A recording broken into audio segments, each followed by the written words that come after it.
I'll Just a call reminder, today's conference is being recorded.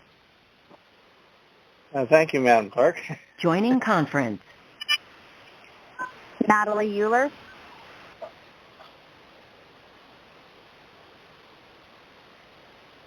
Joining conference. Vida King.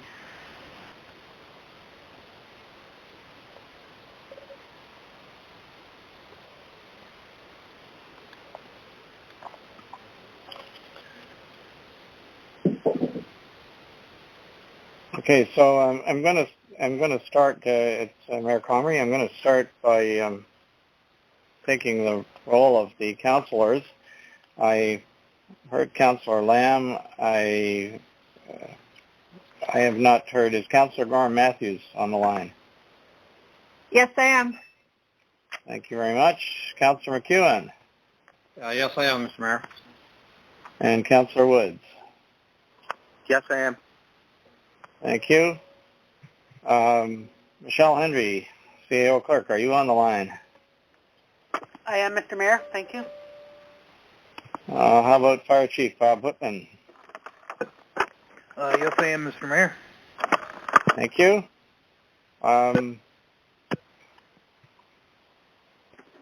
Do we have any staff? Is Paula on the line? There are no other staff on the line, Mr. Mayor. No other staff. Just all right. And what about John Jackson? We haven't heard from him yet. He is not on the line. No. Are you expecting him? We were not. Oh, all right. Okay. All right. Let me go down quickly and just see that who else I have. I have Steve and Irene Bottrell, I heard, Tyler and Grace Simpson, Bob and Barb Cribbett, Natalie Euler, Rita King. Who else have I missed that's on? Doug Hickey. Doug Hickey. Thank you, Doug. Molly Ross.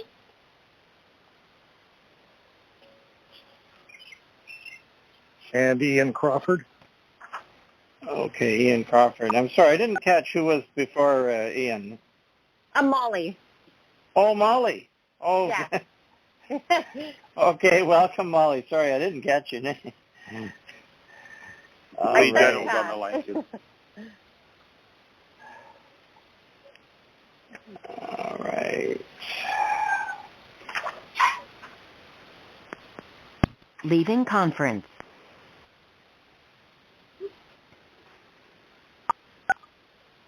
No, I'm not sure who we got. We had somebody who came that wasn't identified, and somebody just left who wasn't identified. So. I don't know if you were here when I came in, but it's Sarah Cook from the Perry Sound North Star. How are you? Oh, okay. I'm good. Thank you, Sarah. Perfect. Lee General was also on the line.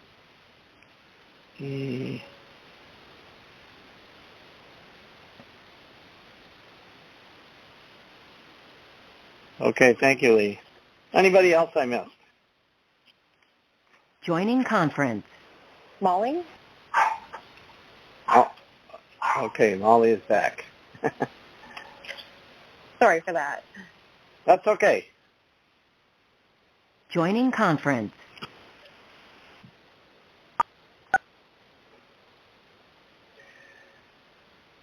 All right, so I will call the meeting back to order. We did have an earlier in-camera session, closed session, before the supper hour.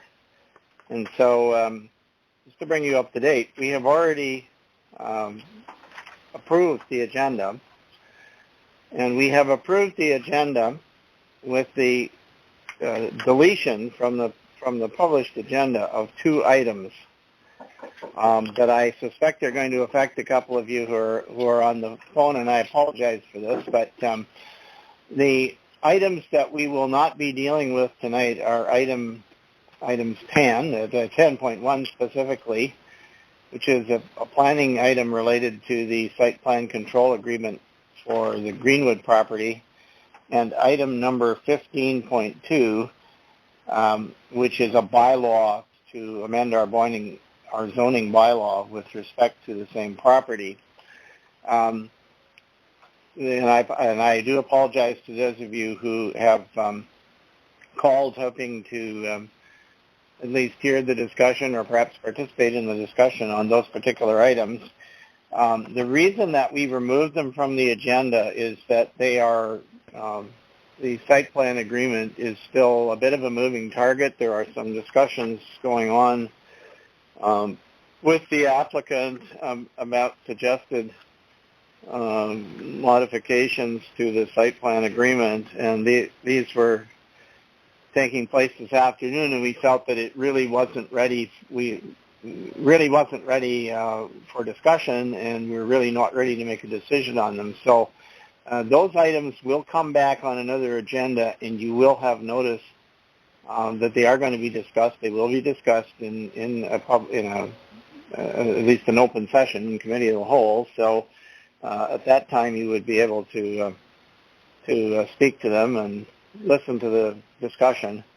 But the councillors felt that we were not ready to deal with them tonight, and so we will not be addressing those items at all. So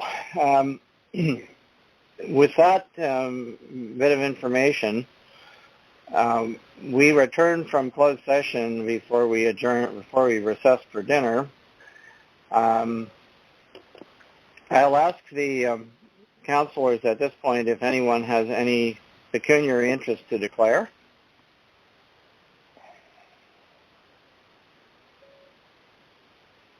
And hearing nothing, I will assume that none is declared, and the record will show that none was declared. That brings us to, sorry, I nearly went over something. There are a couple of items under matters arising from closed session, which we decided to leave till we were back in the regular meeting. The first one is item 4.1, which is approval of the closed session minutes of the regular council meeting held on June 1st, 2020. Whereas the council is in receipt of the minutes of the June 1st, 2020 meeting, and whereas there are no errors, omissions, or amendments, other than a couple of minor typos that we noted, be it resolved that the minutes of the closed session meeting held on Monday, June 1st be adopted as presented and the reading thereof dispensed with. Could I get a mover and seconder for that motion, please? Leaving conference. Vida King. Leaving conference. Doug Greenwood?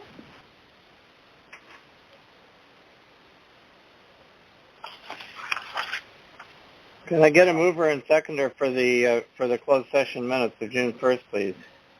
I'll make the motion. Councillor McEwen. Okay, I heard Councillor Gorham Matthews first, and Councillor McEwen, you can second. All those in favor, if anyone has any objection, please give it now. Otherwise, I will assume that those minutes are approved. All right, thank you. Those minutes are approved. That brings us to a second item from our closed session, which was item 4.3.2 on the agenda.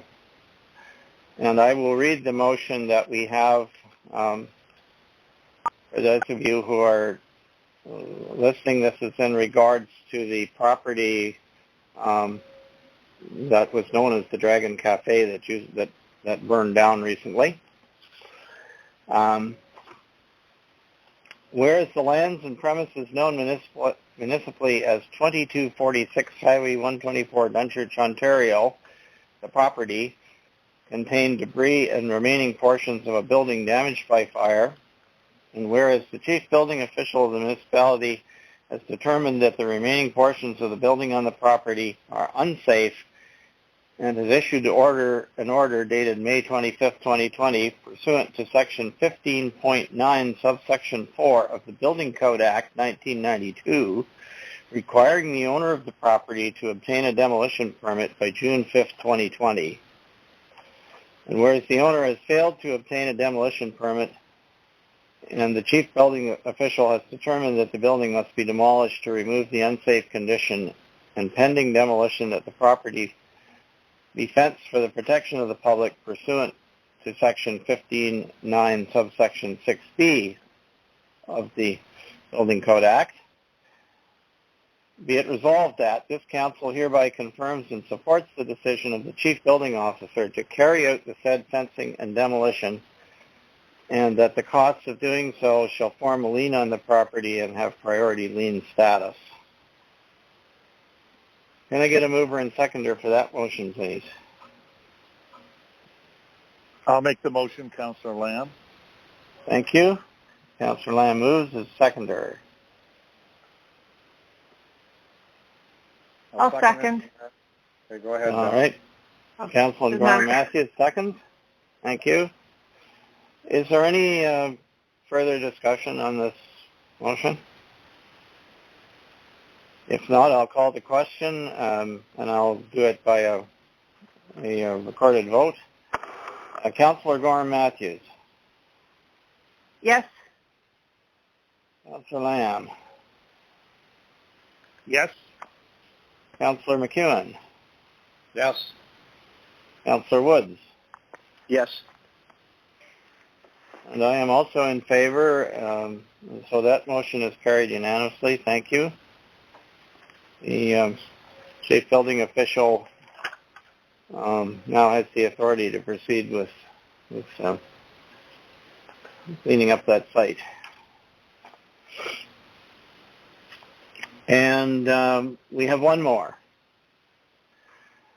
During the closed session, we agreed to accept a new volunteer firefighter. So I'll read the motion that the Council of the Corporation of the Municipality of Whitestone hereby appoints the following person as volunteer firefighter first responder to the Whitestone Fire and Rescue Service. And her name is Vanessa Lynn Haley. Could I get a mover and seconder for this appointment? I'll move, Councillor Woods. Thank you, Councillor Woods. Seconded by? I'll move, Councillor Lamb. Thank you, Councillor Lamb. Any further discussion about this one? All right, once again, I'll just read the roll of councillors to take the vote. Councillor Gorham Matthews. Yes. Councillor Lamb. Yes. Councillor McEwen. Yes. Councillor Brian Woods. Yes. And I'm also in favor, so that motion is carried unanimously.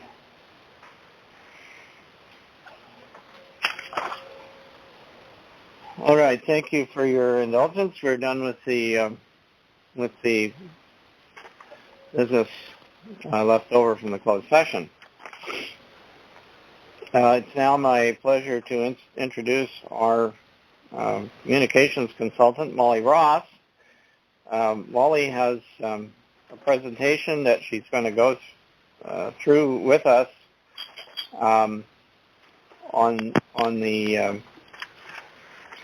the communications plan that she has developed, and it has been shared with council both electronically and in hard copy, and I believe the members of the public should all have received it in your package, so you can perhaps follow along with Molly. So, Molly, without further ado, I'll turn it over to you, and we look forward to what you have to say. Thank you so much. It's a real pleasure to be with you tonight. I wish it was in person, but under the circumstances, this is so appropriate. We've been on a journey together through communications, and I know this was a strong priority for your council last year and throughout this year, working with you on the strategy. So very pleased to be here tonight to share the evolution of the strategy and talk about, the actual implementation and how to move forward with the communication strategy. I know you do have a copy of the entire presentation, so I won't go line by line through it. And some of this are pieces that we've confirmed through earlier conversations. When I was thinking back today about how warm it is outside, I was thinking that the first time I came to your council was in November, and I think it was minus 25. So I will enjoy this heat wave and think back to those days.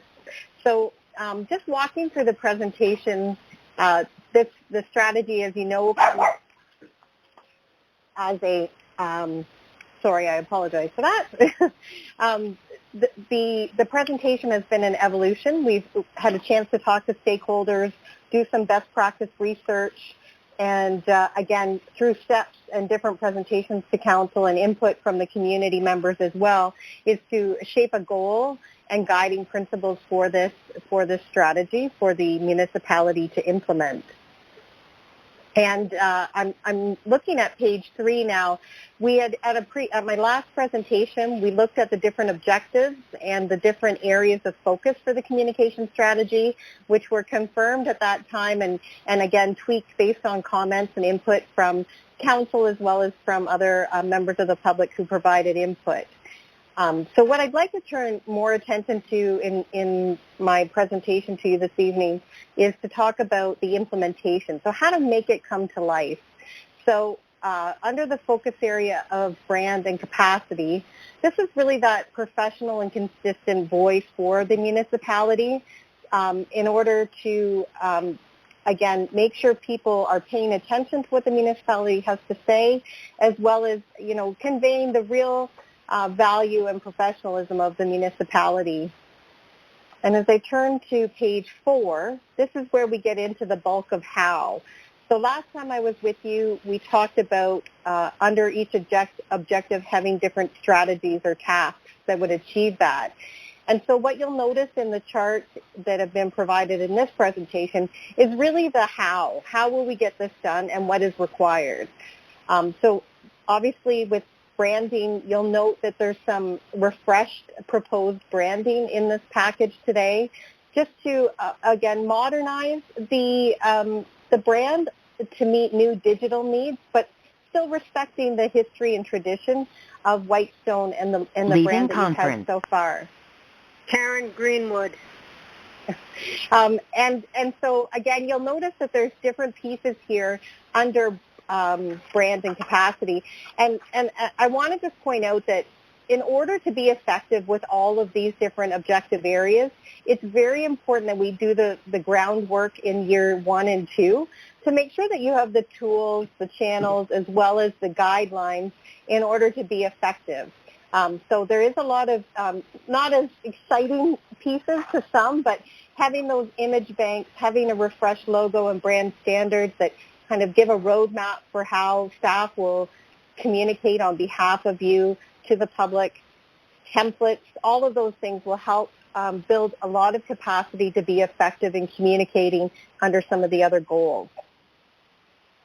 What I also wanted to do in this presentation was share some samples of what that involves, and you'll notice when we look at page 5, this is a proposed brand guideline that, again, allows staff and counselors to communicate using similar text, similar color schemes, again, making it very easy for a very consistent tone to come from the municipality. Leaving conference. Oh, I'm losing a lot of people. Sorry. So the next focus area, again, being relevant and engaging. So we want to make sure we're not just producing content. We are also making sure that we're using the channels and tools that residents want to see. So making sure that we're keeping up with the digital age, and that we are also providing ways for audiences to be engaged and providing good customer service.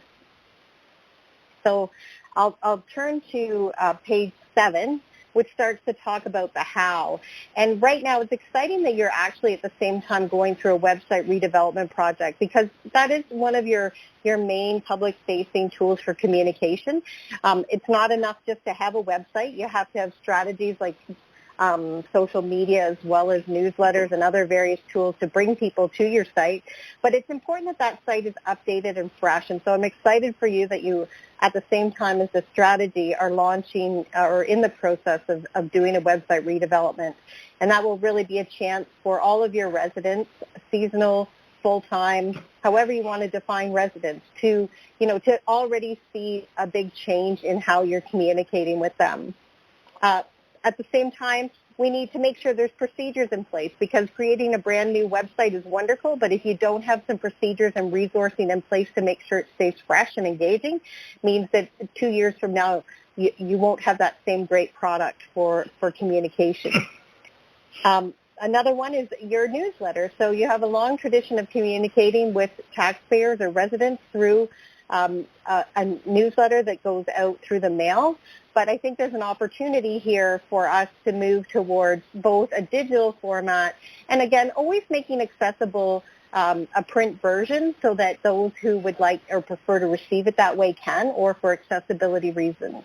So what we're proposing is to introduce an e-version of your newsletter, and over time, as you build a base of subscribers and stakeholders who have asked for that format, to start to move more to a digital format that you can measure and that you can see the results of. Again, another piece we talk about in this section is around incorporating feedback tools into your newsletter and other external channels, because, again, the more you can learn about how people are receiving your information and what they like and or ideas to improve is a great way to make sure your communication is effective. And the good news with a lot of our new digital tools is that comes automatically. It's not an extra step for someone. These reports and dashboards are generated automatically. And again, we looked at social media. So the municipality does have a social media presence, but there's an opportunity here to strengthen that and to, with the refreshed brand guidelines and by having a real content strategy for those tools, is a way to make sure that your residents are engaged. For those who live in Whitestone every day and those who might be coming and going from Whitestone. So it's a great way to provide information to your residents and to your visitors as well. Another piece is, again, making sure you're taking time, which doesn't have to be cumbersome, but it allows you to look at how are people accessing our information, what types of information are they most responsive to, what kind of traffic are we getting, because it allows you, again, to make good decisions about the limited time and resources you might have as a smaller municipality to devote to communication. So you want to make sure whatever you're doing has a big bang for the buck, so to speak. And another suggestion, this is on page 8, is looking at a survey to residents and asking them what sort of preferences do they have for communication and what kind of content are they most interested in hearing about. And it would be a great tool that not only will inform your communication, but would also help council in identifying what are priorities for your stakeholders. And at the end of this page 8 talks about the expanding access to council meetings by moving from audio recordings to webcasting or posting video recordings. And obviously that's a challenge right now with our broadband issues, but perhaps if there's a bright side to COVID-19, is I do believe that there will be an investment in broadband and connectivity in these rural areas, and perhaps down the road that'll be a great way for residents to be able to connect into your meetings on a more regular basis. If you look at page 9, I've just created some samples of what things could look like. So again, with these new tools, you would be able to see, an e-news letter format. Again, allows you to easily track whether people are engaging in your content or not. And it's, again, to complement what you're already doing in a print version. I also shared some mock-ups of your new website, some ideas around social media and graphics. But again, it's to give you a sense of a fresh look for these different channels that some you have been using, but there's opportunity to expand on those. When we look at focus area on being timely and informative, this really comes down to the content and messaging. So we really want to make sure in the strategy that there's an increased understanding of what Council's priorities are based on the community input that you receive, and to raise awareness of municipal programs and services that are provided by the municipality. It's hard to imagine, but I do recognize as a communications professional in municipal work that people don't come to the website to browse to see what the municipality's up to. It's important that we have content that's engaging and that there is a strategy behind any education campaigns or awareness campaigns that you are focused on, and it also lets staff use time more efficiently to address inquiries. Customer service now is no longer about just telephone calls and walk-ins or emails. A lot of residents or visitors to an area are expecting to be able to engage with your online platforms as well. So I'm now on page 11.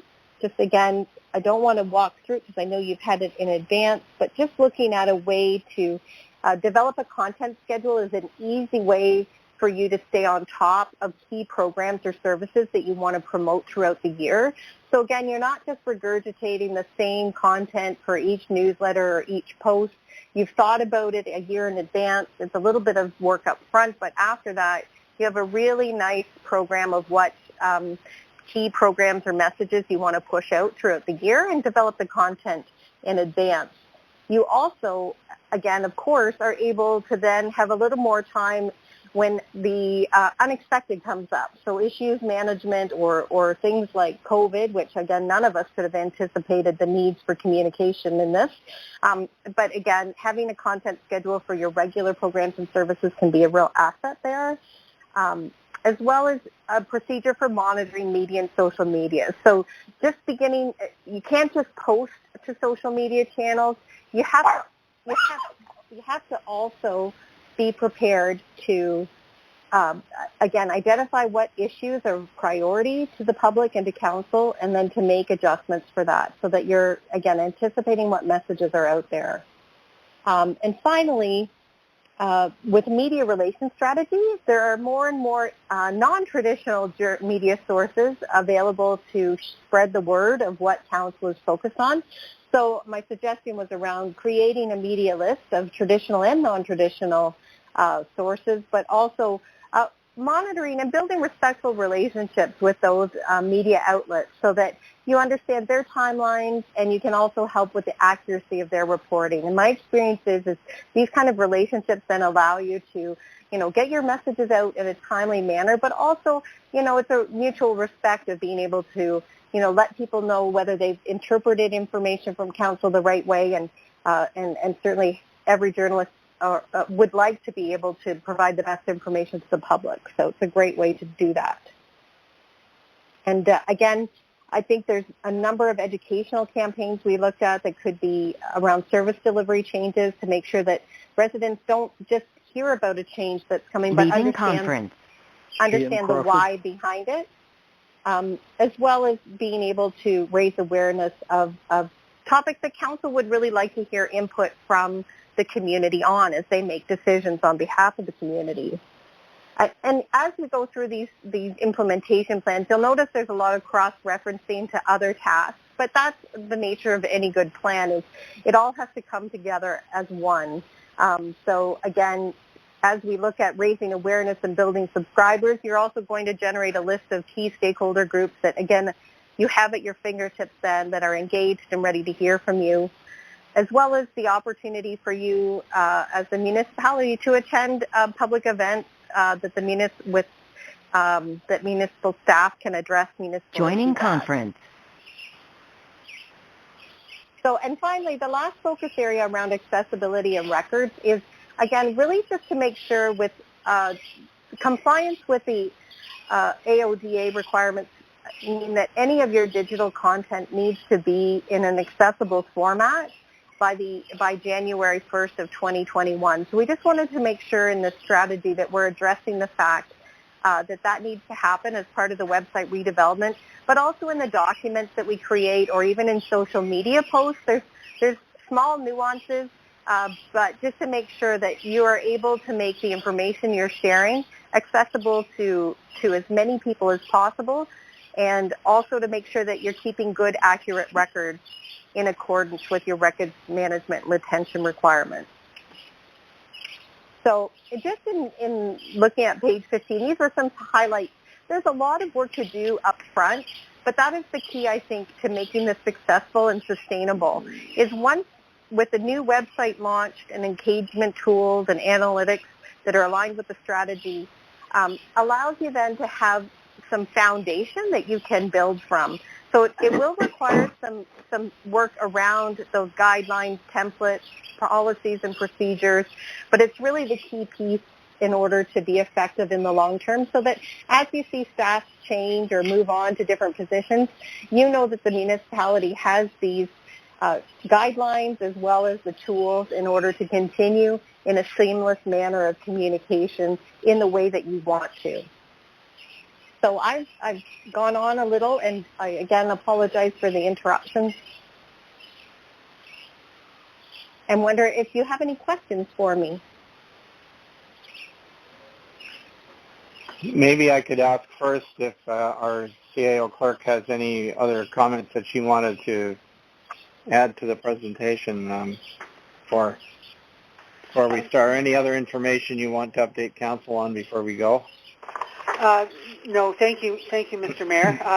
I did want to say I have some kind words for Molly. She's been very helpful, not only through the strategy and guiding those of us that aren't, where communications isn't our expertise, but also helping us in the interim with some posting and some online work, and actually getting our Twitter account up and running, which it hadn't been, and also making the recommendation for a little bit of a rebranded logo that we've already established looks pretty good on our draft new website.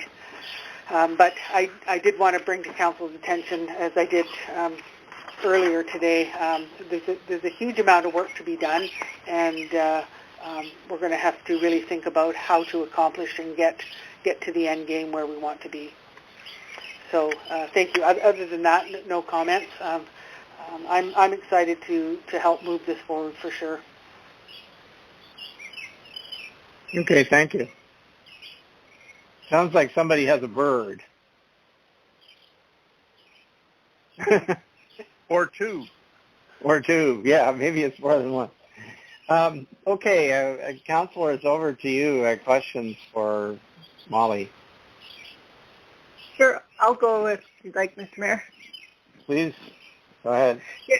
Mine isn't so much a question, it's just a compliment for Molly that I think this is a really good report, and I love how it's broken down into all these small steps where we're not going to miss any factor in developing this plan. And I think it's going to look really nice once we get it all sorted out, and I can see it is going to take a while, but it's really going to pull the community together so that we have all the information to share with everyone, and we can be the central location for coming to get information from us. And I agree as well that it's great timing that we're redoing the website at the same time, because they're really going to go hand in hand with improving our communication. So thank you very much. Thank you. Thank you. Other comments or questions? Yeah, Mr. Mayor, Councilor McEwen. Go ahead, Joe. Thanks, Molly, for the presentation. It's a whole lot of information. It's a lot of facts, figures, and information. Just wondering what your comment is on maintaining it as a short list sort of thing moving forward. And I guess more important with that is like action items to be reviewed, say quarterly, half year, annually, just to make sure we stay current in some of the areas, keeping in touch with the newsletter and different social media outlets and that kind of thing. Could you comment on the action part of it? Happy to. Thank you so much.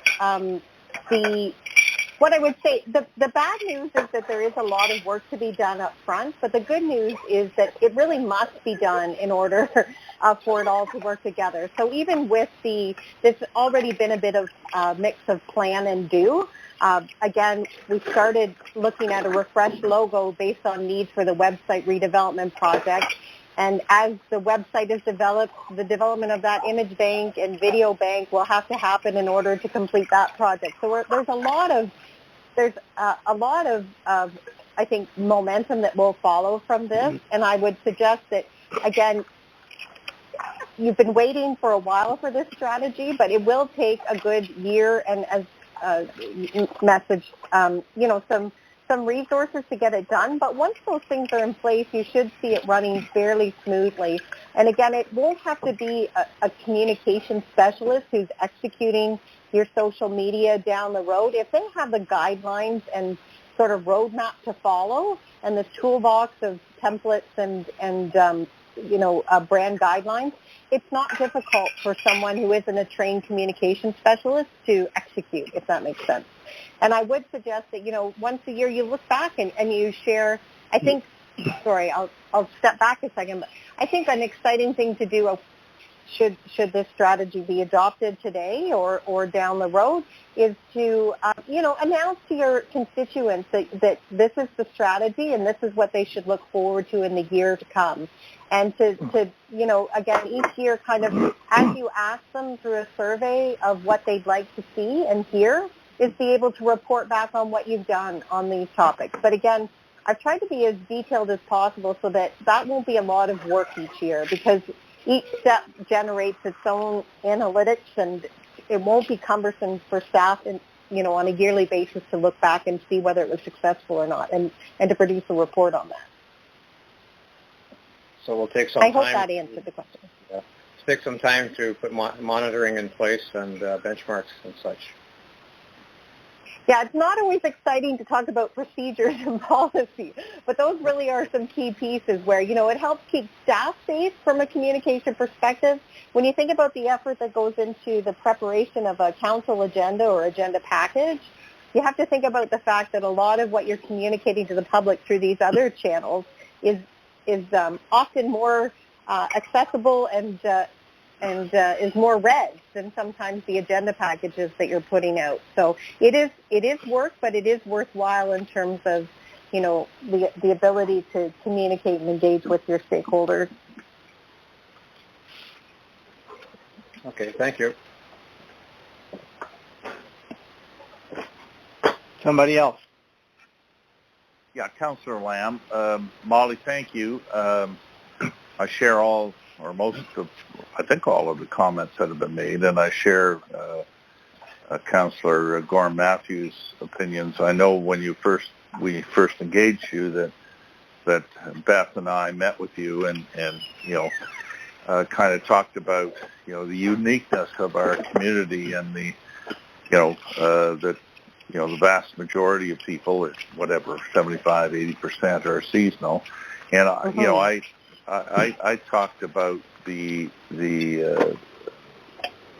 ability to engage the seasonal people all year, right? Who aren't here necessarily in the wintertime, for instance, although more and more are. And of course, Beth talked about the local people who don't necessarily have internet and need hard copies and stuff. And I think there was a good balance there, and I think Councillor Gorm Matthews would agree with that. But anyway, I feel like we're in good hands here, so, which is all good. So I don't intend to get into the minutia of all what you're suggesting here, because it's a whole lot of detail, right? That could take up a whole council meeting, and so I don't want to get into that. Just a couple of comments. I noticed at one point you were saying we need to get pictures and whatever of the community, and I forget what point this was in your presentation, but we have done videos in the community. Beth was part of this. There are several videos that we paid, 30, 40 grand for to go out to the community, and they exist, and there's a lot of information that already exists. So I'm with you 100%. I've been for this all the time. I particularly like it in the sense of the website review, which I think is hand in hand with this. I'm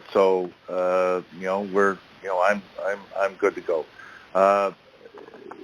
What I did notice in the presentation is there's 12 or 15 pages, and there's a lot of accomplished is 0, 0, 0, 0, 0. And I don't mean to be critical at all, but I guess, we approved a budget of whatever it was. I thought it was 12,000 or 15,000. I might be corrected for you. And believe me, I think we've got our money's worth. But I get this feeling when I see 0, 0, 0, 0, 0, 0, or 15 or 50 or 25% accomplished, that what are we headed for in the future? And I don't mean this in a derogatory way, but I mean, this is meant to be a small community, a rural community, that we want to make sure we're out front and communicating on the key issues with people, and more importantly, getting their input back, right? Not just sitting around and saying, oh, we sent out a survey to 4,000 people and we got 25 responses, right? That's not good enough. So how can we get immediate, big impact is one of my questions. And what are we in for the future? Some of this is staff time, which is, very valuable to us, and some is, it's not a big city plan. It's a big plan that we have to replicate, but we don't have a lot of staff, right? We're not Toronto, we're Ottawa or Montreal or whatever. So can you address some of my concerns and compliments in there, by the way, Molly? So No. Yeah. So anyway, you know where I think I'm coming from. No, and thank you for your questions, Councillor Lamb. I was just going to say that part of that is, obviously, when we were working on the implementation plan, there was a potential staff member who could be trained to do this work, and I won't speak for Michelle because I know there's lots on the go here, and I might turn to her for some direction on this question. But it's a lot of the zeros just represent the fact that it's just getting started. So all of these don't take the same amount of time or energy as, like, the website redevelopment project will be a very big piece because it does require writing, implementing, as you said, great news that you do have video and images or stock available that you won't have to repurchase. But I think any municipality, whether it's by realigning job descriptions or by extra resources, the day of the way we used to communicate with municipalities is not the same anymore. If you want to be effective, it does take time. That being said, I think there's a lot of work to do in year one. And I think the idea in consultation with Michelle initially was that there was a staff person who could be coached without a lot of time and with some still policy work for me to finish before my piece is done. So I'm sorry if it sounds like I'm dancing around the topic, but I think there is a question around resourcing for this without that person in place right now. Michelle, I hope I haven't, have I described that? Yes, thank you, Molly. You're right. Staff resources for some of this, which is specialty communication work, and others, another work that isn't, is yet to be resolved, where we need to give some thought to what that would look like. We need a champion for this, and someone who can have consistency and not and have the task not assigned to random staff who may or may not have an interest or expertise. So you're right. We need to give some thought to how we can move this along, and get the right person involved in championing the end game. And if it's all right, I'd like to really emphasize that some things like the creation of the templates would really, again, staff then just have to input some content or update it with the brand guidelines beside them. That doesn't take the same amount of time as creating them from scratch. And same with familiarity with social media. As staff become more comfortable in posting and responding to people's comments, it just doesn't take the same amount of time. It's about gaining familiarity with it and just sort of putting it into your daily routine of, there's terms of use that should be developed, and Michelle and I were talking about that the other day, where, setting expectations for the public that your social media channels aren't monitored 24/7, that there's rules of engagement on what's acceptable and not acceptable. Again, having those terms of use make it easier for staff as well as for those who are following you to understand or have expectations.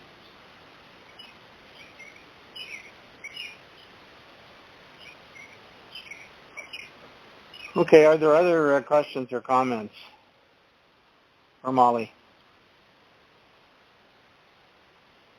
Molly, again, Councillor Lamb, and I don't want to prolong this, but I want, at the end of the game, quite frankly, our logo is our logo, and if we want to refresh it, I guess we want to refresh it. That's not important to me. What's important to me is that if we have an issue or 2 or 5 or 10 or 15 each year in Whitestone, I want to be able to reach out in today's world, with all due respect to people who aren't on the internet, to reach out to 80% of our population who aren't here for half of the year at least, and say, here's the issue we have in the community that you guys pay taxes on, and here's what we want your input for. And I don't want to have to rely on them saying, or us saying, well, we put it on our website. You didn't go to our website. That isn't good enough, right? People are busy in their lives, and every day they don't go in at 5 o'clock and come home from work and go, oh, before dinner, I'm going to go to the Whitestone website and see what's new, right? We have to be proactive versus reactive, right? And that's what I'm getting at. If we can do anything, that's what we can do to get their input, to communicate real live things. That's what's important to me, and I think that's what's important to a lot of citizens here. And I see it in other communities where that's been able to be achieved, and that to me is one of the most important things. And obviously, if people want hard copies of it because they're not on the internet, then absolutely supply that to them. But if we can't engage them, then it doesn't matter. We can spend $50,000, $100,000, $200,000, but if we're still only getting 25 responses on a survey out of 4,000, we've achieved nothing. So I hope you just hear me, and Yes. That's what I'm getting at. That's the meat and potatoes of all this stuff, not whether we change the logo or brand right or get it. You hear what I'm saying, right? Thank you. Yes, I do. And again, in my experience, it's a combination of all of those things. I recognize the branding is just one piece of it that was necessary to make your website redevelopment and expansion into digital media piece, more effective. But absolutely, posting something on your website will not be sufficient to engage someone. That's why when we talk about under the channels is we need to build up your followers. We need to build up the number of folks that are paying attention to your social media posts, so they might sit down after work and scroll through and notice that Whitestone is regularly and consistently posting information. But then you're also going to be proactive and reach out to them for input through various forms of survey throughout the year. So I wish I could say that you could just focus on that one piece, but it all has to come together in my experience. As you said, they'll start to notice a change. They'll start to see that there's more information and more ways for them to connect, not just the way they have been before, but through these new tools as well. Thank you very much. So, Molly, I have a question, and it has to do with the newsletter that we do. I trust you've seen it. It's the one that we send out normally 4 times a year, but it goes out with the tax bills, and it's mailed. It's It's basically an 11 by 14 piece of paper printed both sides that can be stuffed into the envelope that the tax bills go in without throwing the postage cost Yes. off. And every time we do this, we kind of struggle. Like what we do is we have we have the various groups within the municipality, such as the library and the fire and rescue and the building department and so on, that have, and each one puts in a little bit about something that they want to draw to the attention of ratepayers, and the council has, a section, and there's other bits of information about things that are changing, like, landfill hours and that sort of thing. And I think the problem with it typically that I find is that it's often hard to get, new content. Sometimes you're just, it's just the same kinds of things. Like, remember to change the battery in your smoke alarm, and remember that you need a building permit for this. And on the other hand, there's not much space in there. So if you have something that you really want to say or kind of engage people to think about, it's almost impossible to do with that particular vehicle. So my question is, do you see that being something that we would continue to do long term, or would we, or would we have, I don't know. Obviously, we can have more variety and more intensity and more selectivity of topics when we go. When we post things, either put them online or send them out using social media, or send them out to email by email to people who have consented to receive emails on a particular topic. And our new website will do that for us. Yes. It'll allow us to make the to have people subscribe to various feeds, right? That they will automatically get if they choose. And of course, if they don't choose, then they won't. But they won't get them. But I'm just wondering if that kind of printed, consolidated printed format has any future role. That's my question. And I think that might be one of the key questions in your first survey is to, again, it doesn't have to be to subscribers, but through social media, to ask people how do they want to get information about the municipality. When you talk about the newsletter, yes, I'm very familiar with the one you have now, and it's difficult to be timely and informative with a limited amount of space, as well as, the timing where you have to produce the newsletter well before it's mailed. So I think that's where, again, having a digital format can almost be like a digest of things that are happening, not just what you've been putting in as key messages on topics so far, but it would be an opportunity for any media releases that you've sent out, just a quick link to it. So it doesn't have, I'm sorry, I think there's someone else on the line. Excuse me, could I ask anybody who is not talking to please mute your phone right away and keep it muted unless you're actually speaking, please? Sorry. So I think sorry, to be more professional in how I speak, I think that a printed newsletter is, not something that I would see in the future. I think you still need to make any document or publication accessible so that someone who has no connectivity or has, would prefer to receive it in that format. You can even do that with a digital e-newsletter now, but it just allows you to be more timely in how you're sending out messages.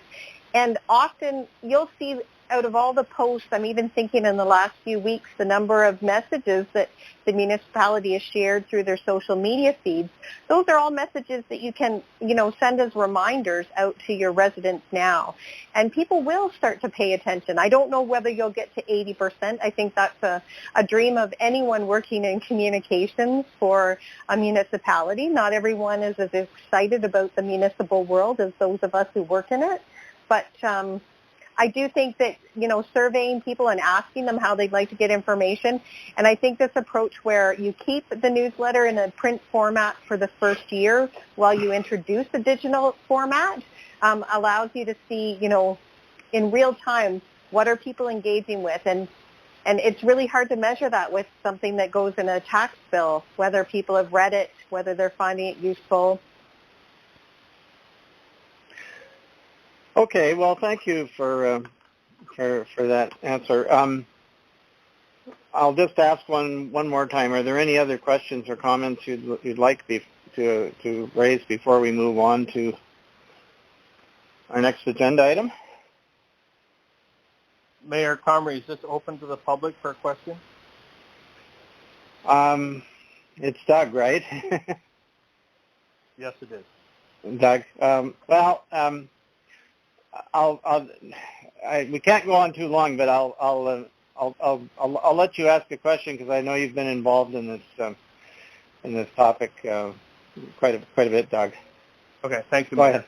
ahead. Molly, great overview. You and I spoke last December. I think the two most important parts of your presentation on your highlights, where it's launch an annual survey to residents to determine and confirm their communication preferences. But in a way, that's a catch-22. You got to figure out how to reach out to them to find out how they want us to reach out to them. And so I'm looking for your guidance on how we do that. The second thing, which I think is most important, is on page 7, where you had mentioned that feedback tools. I don't think enough people in our community understand that their input, their feedback is wanted and is welcome.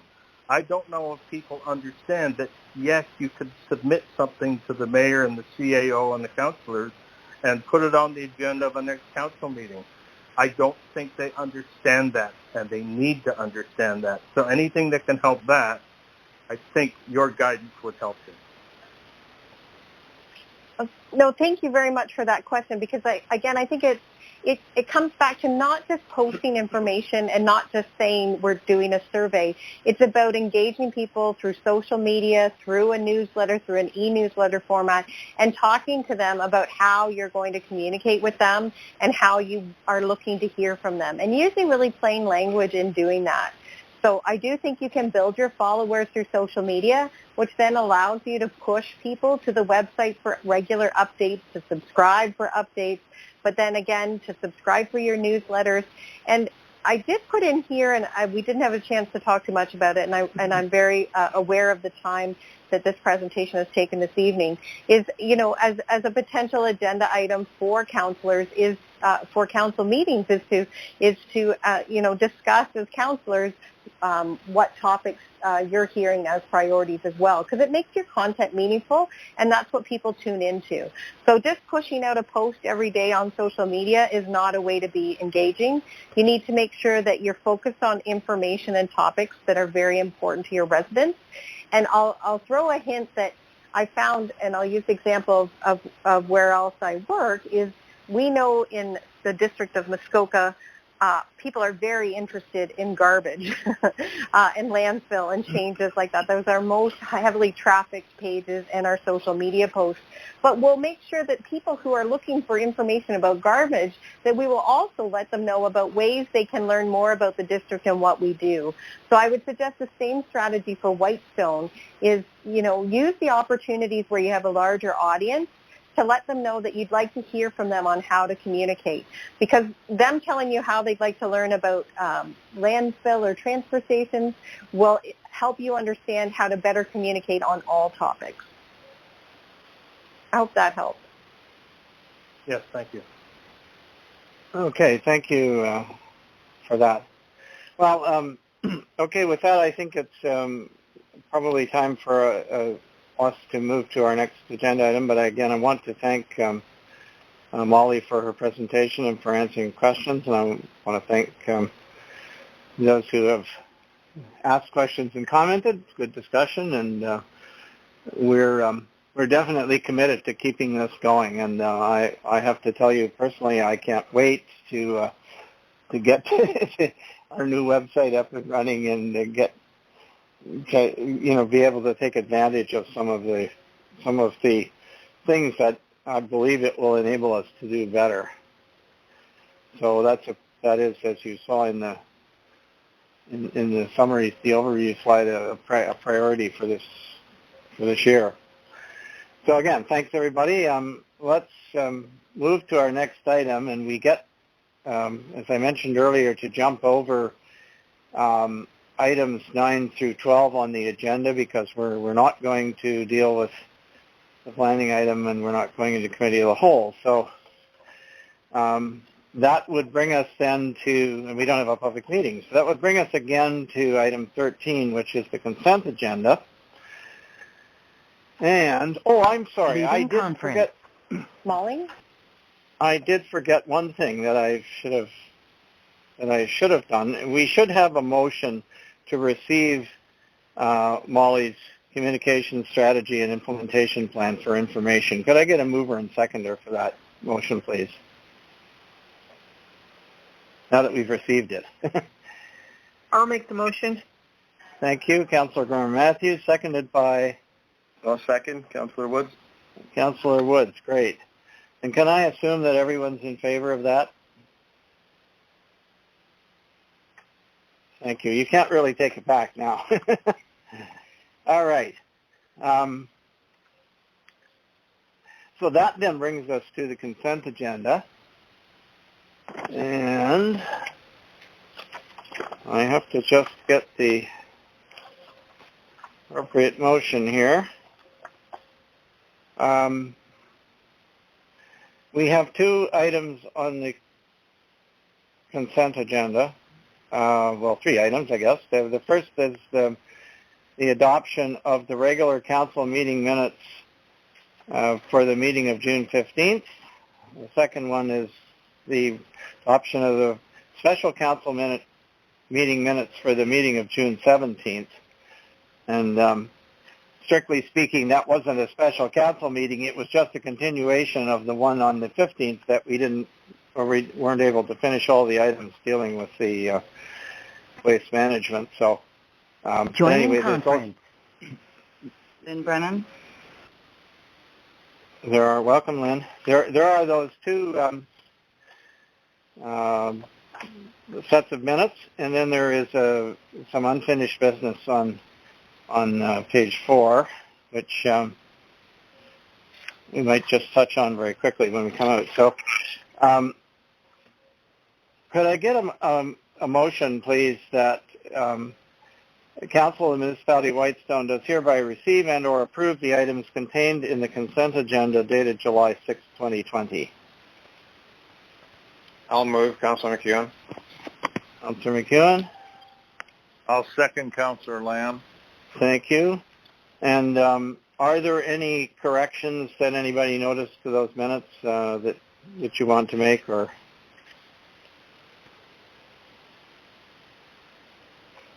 All right, hearing none, I'll ask if everyone's in favor, and I'll ask you to indicate if you're not. Otherwise, we will assume that this motion is carried.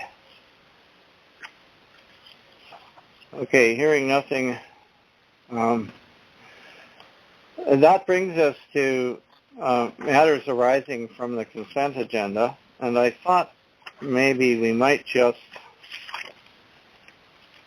if I can get the page that has the unfinished business, here we are. You see that there is an item related to the proposed official plan amendment, which we agreed it's still going to stay on that unfinished business page because we agreed to defer the public meeting at our June 15th meeting. We agreed to defer the public meeting to February or March of next year.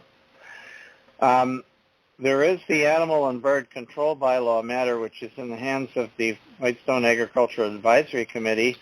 I wonder if there's any activity to report on that one. Yes, through you, Mr. Mayor. We were just waiting until we were able to meet again to go over the changes that the bylaw officers had suggested. They had looked it over, and then COVID happened. So hopefully we can have groups under 10 soon, and we can have a meeting at the community center to discuss it. Oh, okay. So you're waiting for a face-to-face meeting? Yes, we are. Because we can set you up with a teleconference or a Zoom conference if you want, right? Yes. Okay. As far as item 3 is concerned, Chief Whitman and I are in fact working on this, and I am hoping that we will have something for you at the next council meeting to discuss. So anyway, so much for that particular, what do we call that? Business arising from the consent agenda. Mr. Mayor, could I make a comment, please, on the unfinished business portion? You may. I'm not sure if this is the place or not, but could we include the nursing station expansion feasibility study as an item on unfinished business? I don't see why not. People are inquiring about it occasionally, and at least if they see a copy of the agenda and look at the unfinished business, they'll see that we're at least contemplating. And I understand that it's going to be coming down in the near future as well, so appreciate it. Okay, I'll leave that in the hands of our clerk to just add that to the list, and perhaps we can have there is some preliminary work actually being done on that, so we could get a report maybe at the next meeting. That brings us to item 14, which is accounts payable. Could I get a mover and seconder, please, for this motion that the Council of the Municipality of Whitestone does hereby approve accounts payable in the amount of $112,016.18 and payroll in the amount of $65,908.61 for payment. I'll move it, Councillor Lamb. Thank you. Councillor Lamb, seconded by? I'll second, Councillor Woods. Thank you. Are there any questions or comments in regards to the items that are on the payables list?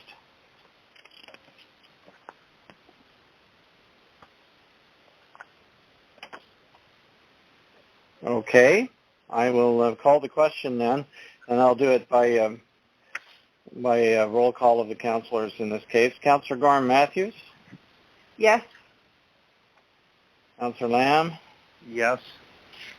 Councillor McEwen? Yes. Councillor Woods? Yes. And I'm in favor as well, so that motion is carried unanimously.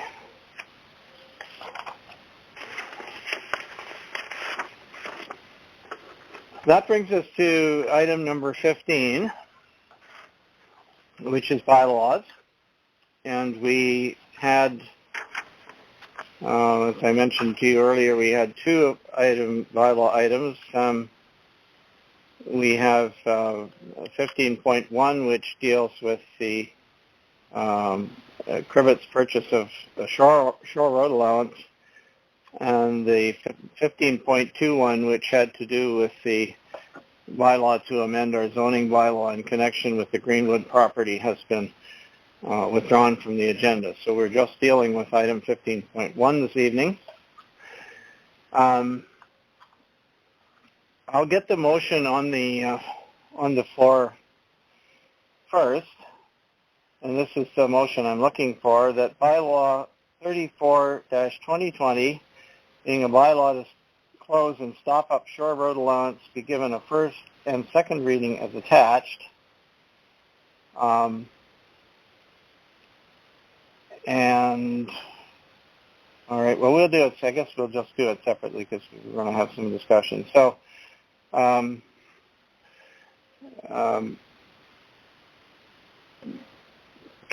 I get can I get a mover for the first part, that bylaw 34/2020, being a bylaw to close and stop up shore road allowance, be given a first and second reading? Allow us to have some discussion. Moved by Councillor McEwen, seconded by... I'll second. Seconded by Councillor Norm Matthews. Thank you. That gets us on the floor for discussion. You have the you have the bylaw in front of you, I believe. Is there any? I guess the first thing that I would normally do is ask the clerk if there has been any objection recorded for the record. Yes, thank you, Mr. Mayor. We did receive a letter of objection from Mr. Tyler and Grace Simpson, and that has been, and that was part of the package of the revised agenda. And that has been circulated then with the agenda, correct? That is correct, Mr. Mayor. Okay, thank you very much.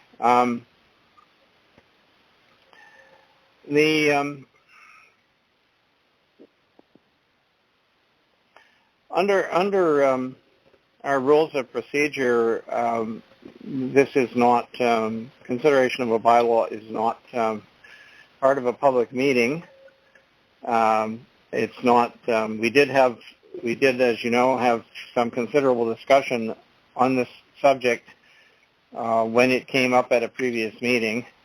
I do understand, however, that the Simpsons are on this call with us, and had asked if they would be permitted to address the matter. And so, although we're not required to do so procedurally, I will allow either or both of you to, however you wish to handle it, to speak briefly on the subject, and you can reiterate again what your concerns were. I'd like to limit your address to 5 minutes if I can, and I'd ask you to keep it on point and not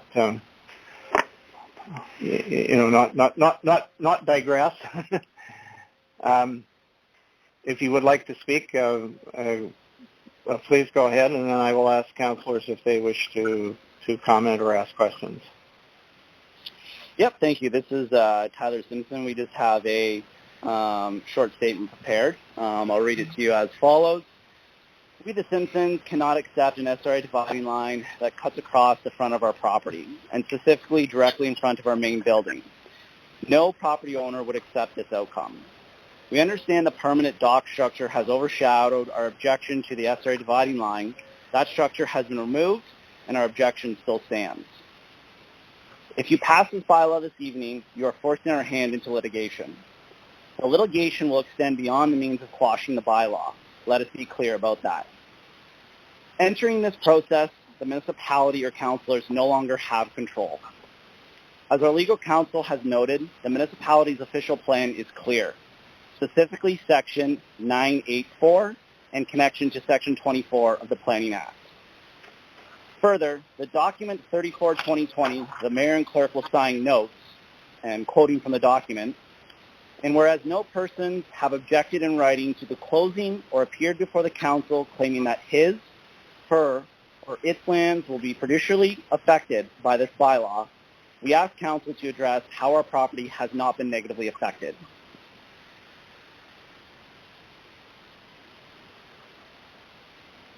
That was the end of our talk. Okay, thank you, Mr. Simpson. I would simply note to you that that the clause that you referred to in the bylaw has in fact been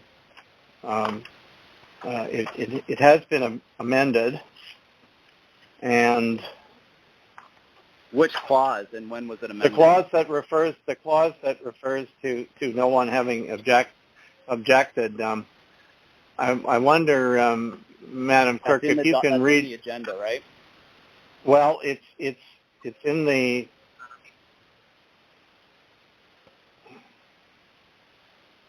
sorry, I'm just looking. I am looking for the.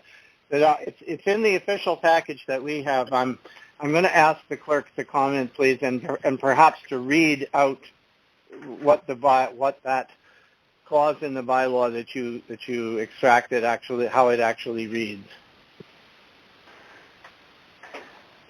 I think I understand what the first thing you asked for, and then I'll have to talk about the second.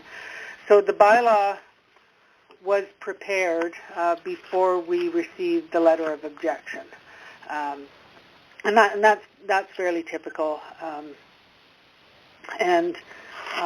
I suppose we could have done it somewhat differently, certainly, but because it was in the package, it's clear that we're not going to pass the bylaw that says there was no objection, because we acknowledge that there is an objection. And so the new resolution does not speak to that. It just simply speaks to a bylaw to close and stop up and show road allowance. So that has been resolved and changed. And what was the second part of your question, Mr. Mayor?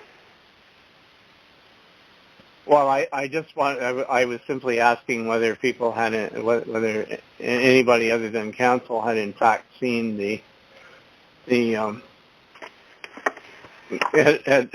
seen the amended bylaw. I'm actually just bringing it up on the screen here myself. While we hold on one second here. Can someone address when the bylaw was amended? The specific date? Well, the bylaw. Keep in mind, this is a draft bylaw until we approve it. But I'm going to. It was amended after you submitted your objection to reflect accurately that there was an objection. I'm going to read it to you. It says. A bylaw to close, bylaw 34/2020, to close and stop up that portion of the original shore road allowance along the shores of Wawashish Lake in front of lots 28 and 29 in Session 4 in the geographic township of Mackenzie, now municipality of Whitestone, district of Parry Sound, designated as Part 3 on Plan 42R 21430, and to sell Part 3, Plan 42R 21430. And here's the text of it. It says, whereas it is deemed expedient in the interest of the Corporation of the Municipality of Whitestone that the original unopened shore road allowance described in Schedule A hereto to be closed, and thereafter Part 3, Plan 42R 21430 be sold and conveyed to the adjacent owners, and whereas the adjacent owners have made a request to the corporation for the purchase of part of the said original unopened shore road allowance designated as Part 3, Plan 42R 21430, and whereas public notice of the intention of the corporation to close the said portion of the said shore road allowance has been made in accordance with the municipality's bylaws regarding the same, and whereas one person has objected in writing to the closing or appeared before the council claiming that his, her, or its lands will be prejudicially affected by this bylaw, and whereas no person uses the road allowance for motor vehicle access to or from the person's land, and whereas the road allowance does not abut land owned by the Crown in right of Canada or lead to or abut on the bridge, wharf, dock, quay, or other work owned by the Crown in right of Canada. Now, therefore, the Council of the Corporation of the Municipality of Whitestone enacts as follows. 1. That upon and after the passing of this bylaw, that part of the original unopened shore road allowance described in Schedule A hereto be, and the same is, hereby, closed and stopped up, that upon and after passing of this bylaw, that part of the road allowance described as Part 3, Plan 42R-21430, be sold and conveyed by the corporation to the adjacent owner or owners forthwith after this bylaw comes into effect for other lawful consideration in the sum of $1. 3, that the road allowance described in Schedule A hereto is declared surplus. That the mayor, and 4, that the mayor and chief administrative officer / clerk be hereby authorized and directed to sign all such conveyances as may be necessary and expedient for carrying out the provisions of this bylaw, and to affix to such conveyances the corporate seal of the municipality. Read a first and second time this 6th day of July, 2020.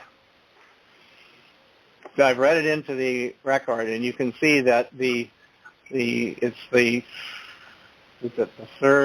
fourth whereas clause has been changed to say that's the only thing that's different from what you've seen before, but it says, whereas one person has objected in writing to the closing or appeared before the council claiming that his, her, or its lands will be prejudicially affected by this bylaw.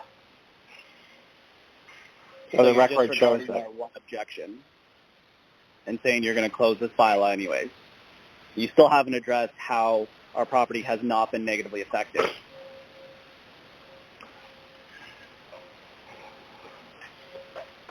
Well, look, we had this discussion at the last meeting. I guess my only question to you is there any is there anything that's changed since the last meeting when this matter was fully discussed for over an hour? No one has talked about 984 and the negative impacts to our property and how there are no negative impacts to our property. That is the specific question we're asking. You continually note that this has been talked about at length. You have not addressed that question that we posed in front of you. Well, I'm sorry. I think we have addressed it. We haven't addressed it to your satisfaction. I would warrant you, but Mr. Mayor, Councillor Lamb, sorry for interrupting. I think the 5 minutes are long past. But having said that, the opportunity to discuss or to give a presentation to council is just that, to give a presentation to council.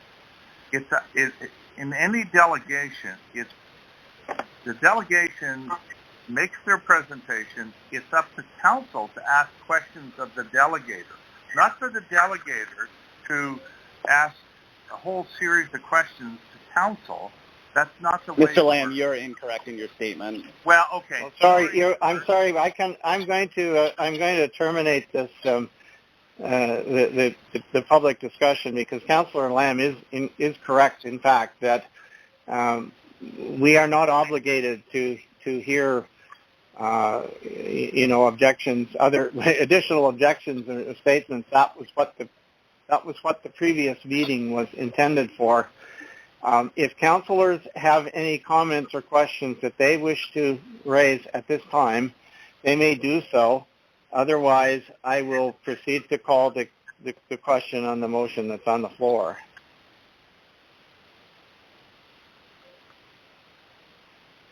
Councillors, do you have any further questions or comments?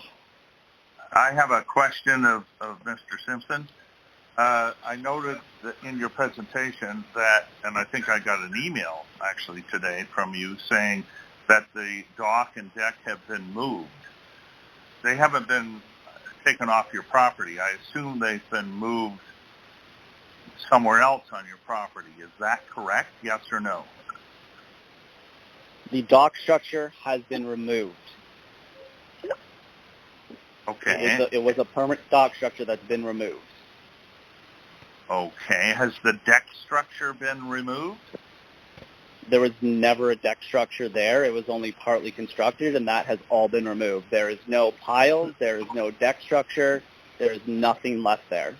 Okay. Thank you. And respectfully, the dock structure has been moved somewhere else on your property or removed from your property?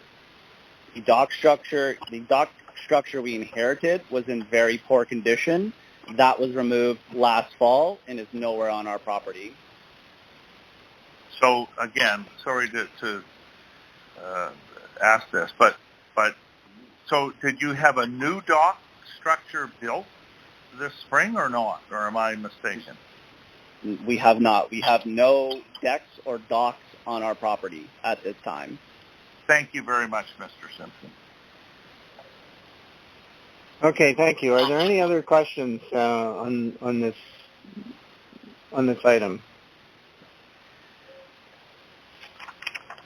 Okay, I'm going to return to the motion and call the question on the motion, which again is to close and stop up the road allowance, that it be given a first and second reading. I'll call that question right now by roll call. Councillor Gorham Matthews. Yes. Councillor Lamb. Yes. Councillor McEwen. Yes. Councillor Woods. Yes. And I too am in agreement. And there is one more piece to this. Whereas bylaw 34-2020, being a bylaw to close and stop up shore road allowance, has been given a first and second reading with no amendments, be it resolved that bylaw 34-2020 be given a third and final reading and enacted as of this date. Same mover and seconder? Councillor McEwen and Councillor Gorham Matthews? Yes, I'll move that. All right. Councillor McEwen. Yes? Yes. Okay, thank you. I'll call the roll again. Councillor Gorham Matthews? Yes. Councillor Lamb? Yes. Councillor McEwen? Yes. Councillor Woods? Yes. And I too am in agreement. So this matter is passed and concluded. Thank you very much, everyone. I would like now to move on to item 16, staff reports. We have a report 16.1 having to do with repairs to our sand dome down by the works yard. Can I get a mover and seconder for the following, please? That the Council of the Municipality of Whitestown does hereby receive report admin 2020-07, tender 2020-07 sand dome repairs for information, and that the Council of the Municipality of Whitestown does hereby award the above referenced tender in the amount of... Leaving conference. Dave and Irene Bottrell. In the amount of $16,480 plus HST to 1490668 Ontario Incorporated, known as Tower Construction. Would someone like to move that, please? I'll move it, Councillor Lamb. Thank you, Councillor, and seconded by?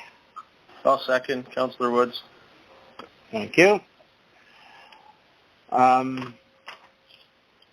Is there any comment that you wish to make about this, Madam CAO? Thank you, Mr. Mayor.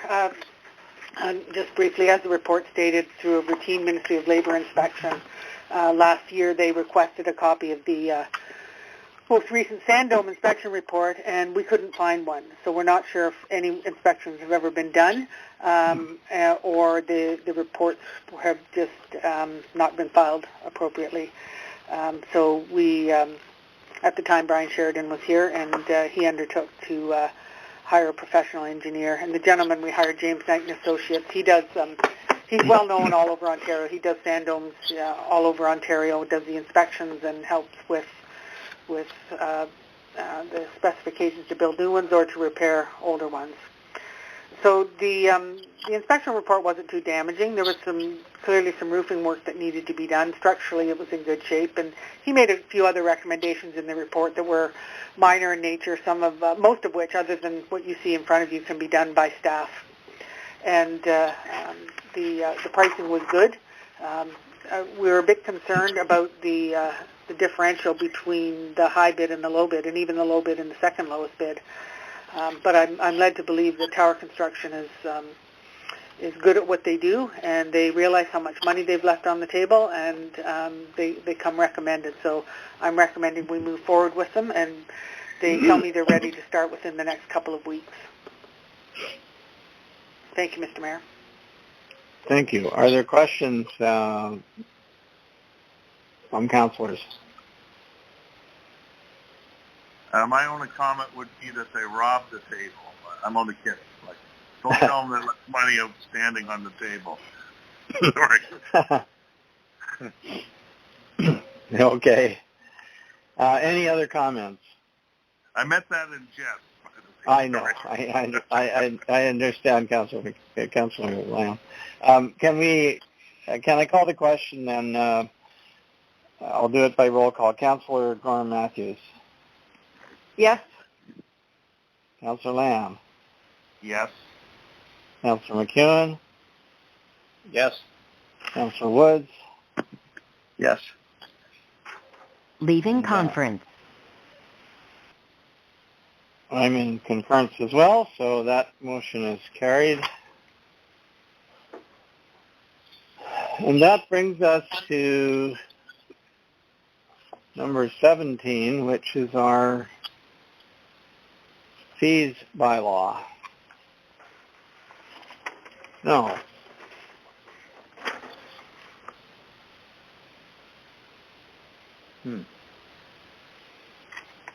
I'm sorry, what am I...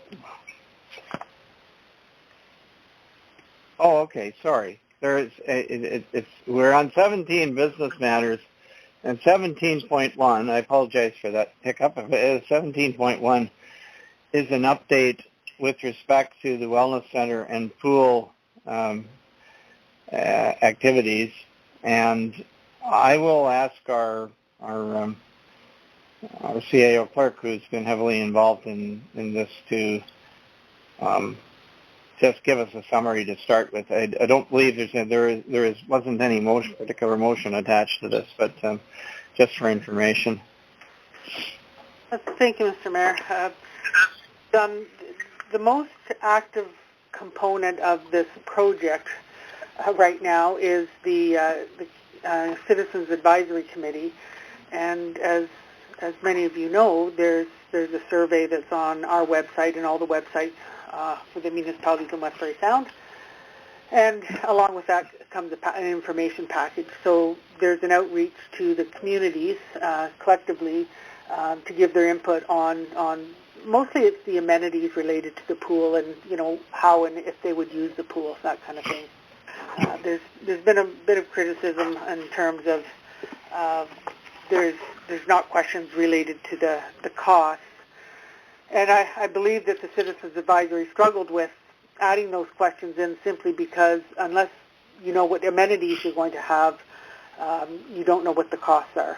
There were some assumptions made when the application was sent to the ICIP folks, and those assumptions stand. 4-lane pool with some number of amenities, some rooms for activities and that kind of thing. So the survey is out, and I know the Citizens Advisory wants to hear from people, and they want their comments. As far as the application for funding, there was an outreach to the collaborative, the municipalities that applied, just looking for confirmation that they were still interested and that they're still able to fund a component of what's not going to be funded if the grant is approved. And that was dealt with at what I call the heads of council meeting. They just reconfirmed the commitment of the municipalities to go forward and look to I have to be careful how we word this, because not all the municipalities have made 100% commitment, but what they are committed to is the application and continuing the process of moving forward. Other than that, nothing else is happening in terms of any of the due diligence or investigation. And I have to say that the Citizens Advisory Committee had planned to do in-person meetings way back in March. And the dates were set, and we all knew where the meetings were going to be held. And then COVID-19 hit, and it changed the way that the committee was able to interact with the communities. And I think we're still hopeful that at some point there will be some face-to-face meetings, simply because you're going to get a better interpretation of what people think if you can have a conversation as opposed to just fill out a survey. So that's my report, Mr. Mayor. Thank you. Yes, thank you for that. If I can just add a couple of comments, the other thing that the COVID-19 pandemic did was to delay the process that the government was using to determine what projects would receive this ICIF funding. And just so you understand the process, this is federal money, but the province gets to recommend to the federal government what projects should be funded and how much. And so they collected applications from, for the available funding. And what we were told was that the available funds were heavily oversubscribed. In other words, they had lots of additional applications over and above, or they had lots more applications than they had money to spend. And so but originally they were going to, the province was going to tell us back when we met with them at the Roma conference, which is back in February. We had a delegation, the West Prairie Sound municipalities had a delegation, and the question we asked when we were leaving was, well, when do we hear something? They said, in May, we'll tell you. Well, of course, we got around into June, and then they were still, they really hadn't done much with it. So as an initial step, they decided, that is the folks in the Ministry of Infrastructure in Ontario decided to go and poll all the applicants to make sure their applications were still good. And we said, well, yeah, they are, because we didn't, we weren't in a position to tell them that to change anything, number one. And if we had done so, I think we would have, or indicated something other than a positive response, we would have been simply removed from consideration. And I think I can tell you from the time that I have spent with the other representatives on that pool committee, most of whom are heads of council, but some aren't. Some are other councillors from their municipalities. I think it's fair to say everyone wants a pool and would like to see the pool happen. Even the larger municipalities, in my view, are in the same boat that we're in. That is to say, if they had to pay for it all on their own, it won't be proceeding. And so the federal funding is a critical. Getting the federal funding is a critical juncture. We still, of course, have opportunities to refine exactly what it is that, assuming that we do get federal funding, what it is that we incorporate into the pool, and then each municipality, there'll be a fairly lengthy process involved if and when that happens, and each municipality will have to go back and decide if they can afford their share of the both the capital costs and the operating costs. And the preliminary indications that we have are that it's not, and we don't have anything that says that it's absolutely not doable for us at what our share would be, or for, and the other municipalities are pretty much in the same boat. But the key decision point at this particular time is to put our best foot forward to see if we can, in fact, secure the funding. And initially, of course, we're securing a recommendation from Ontario to the feds, and then the feds will go through their process and decide if they still have the money available, if they're going to accept the recommendations they get from the provinces, and how that's going to work. So this could be quite a bit of time happening, and in the meantime, I think everyone felt that the priority was to simply stick with our original submission and continue to solicit input into the functional requirements of the facility, and then use the information that we get to perhaps make refinements to what actually would end up being built, and also to inform the decisions that the various councils will have to make. And so I think one of the important things for us at this stage is to get people thinking about who in Whitestone, in our case, is going to use this pool and or use this facility, because it's more than just a pool, but who's going to use it, what are they going to use it for, and how often, and what are they, what do they want to see in it. And so that's, as C.O. Hendry mentioned earlier, that's the stage we're at. We're trying to get some good conversation going locally as to how our community feels about it. So that's really where we are. I would ask, I guess, that you encourage the contacts that you have to respond to the survey, and to send any comments that you have to the members of the Citizens Advisory Committee, help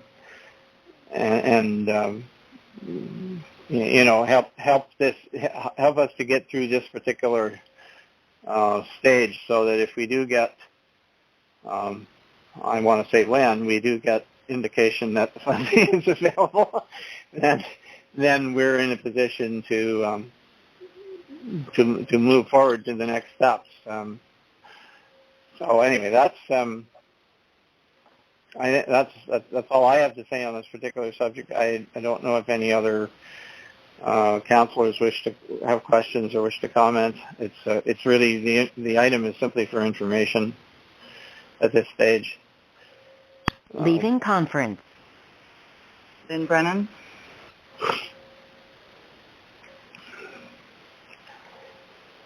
Okay, hearing nothing further about that one, I'll go to item 17.2, which is our updated fees and charges bylaw. And there is a motion for this. It's not a motion to approve, it's simply a motion to receive. I'll read it to you, that the Council of the Municipality of Whitestone does hereby receive memo, updated fees and changes bylaw for information. And further, that the Council of the Municipality of Whitestone does hereby set the date for a public meeting in respect of the fees, in respect of the fees and changes bylaw to August 4th, 2020, which is not our next meeting, but the one after that. And of course, the goal is that at that particular time, we would have, we would hopefully be able to approve the changes to that bylaw. So could I get a mover and seconder for that particular motion, please? This is to receive the report for information. I'll move it, Councillor Lamb. Thank you, Councillor Lamb. Seconded by? I'll second, Councillor McEwen. Thank you. And now I can open it up for discussion. You have the latest version of the fees, various fee schedules in your package. If you have questions or comments, now would be a good time. Good. Councillor Lamb, And I don't really have an issue with any of the proposed specific items, but and I think I've got an answer to this in the past, but I probably have forgotten it. But when we were involved in all this stuff, I was always concerned about the damage that contractors can do to our municipally owned roads. People build houses and cottages and whatever. They bring all kinds of stuff in by tandem truck or double tandem or whatever, and they do damage to our roads. And I know in McKellar that I always thought, maybe I'm wrong, but I think they have a bylaw or a fee that says, if you're going to build a cottage, for instance, you're going to put down, $1,000 or something like that, which will be assessed against any damage that you do to the road that we can obviously prove and that kind of stuff. But I've asked that before. I never see it going in there. I can't think that McKellar did it illegally or improperly, and I just wonder why it's not on our roads. Like why should any of us as taxpayers have to pay for road damage done by someone who, is bringing whatever? It doesn't have to be construction. It could be, I'm bringing in whatever, and I'm destroying the road, and they should be responsible, not general taxpayers. So I just throw that out as a concern, and I'd like a response, please. If I may, Mr. Mayor? You may. Councillor Lamb, if you look in Schedule D, near the bottom, the second last item, there is an item that says road damage deposit, $1,000, and the note is details of policy to be determined. So, it doesn't say, I just like policy spelled incorrect, but that can be fixed easily enough.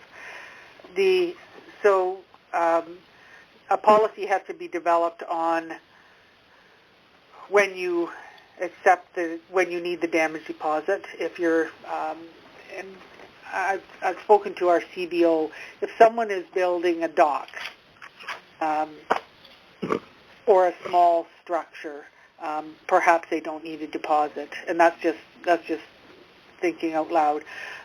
Certainly large buildings where you have heavy equipment coming in and you have significant turning movements on a road, that's what causes the damage, not the lineal traveling of the road, but turning movements, backing in and backing out, and improperly built temporary entrances.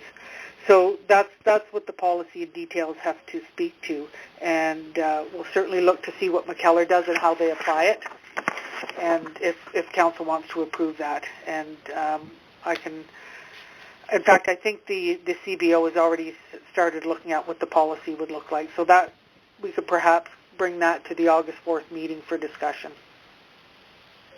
Thank you, Madam CEO. I missed that. I didn't see it in there, so I thank you very much.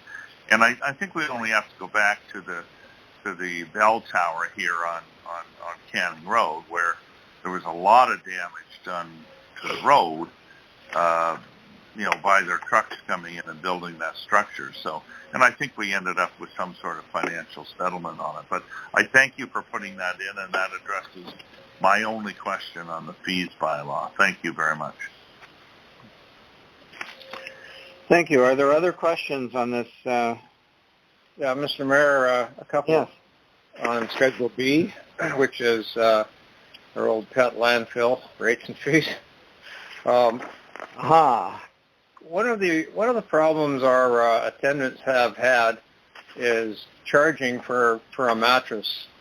We have mattresses that used to be charged $15 per, regardless of size, and now it's $20, which is fine for the larger ones. But they're always concerned that, okay, for a kitty-sized mattress, they're charging the fee, which is, say, $20 now, when I think it should be a discretionary thing based on the mattress size. You might have a small one that's $5, or you might have a queen, and king-size mattresses that are enormous, and we could certainly apply the full fee. That's just one comment.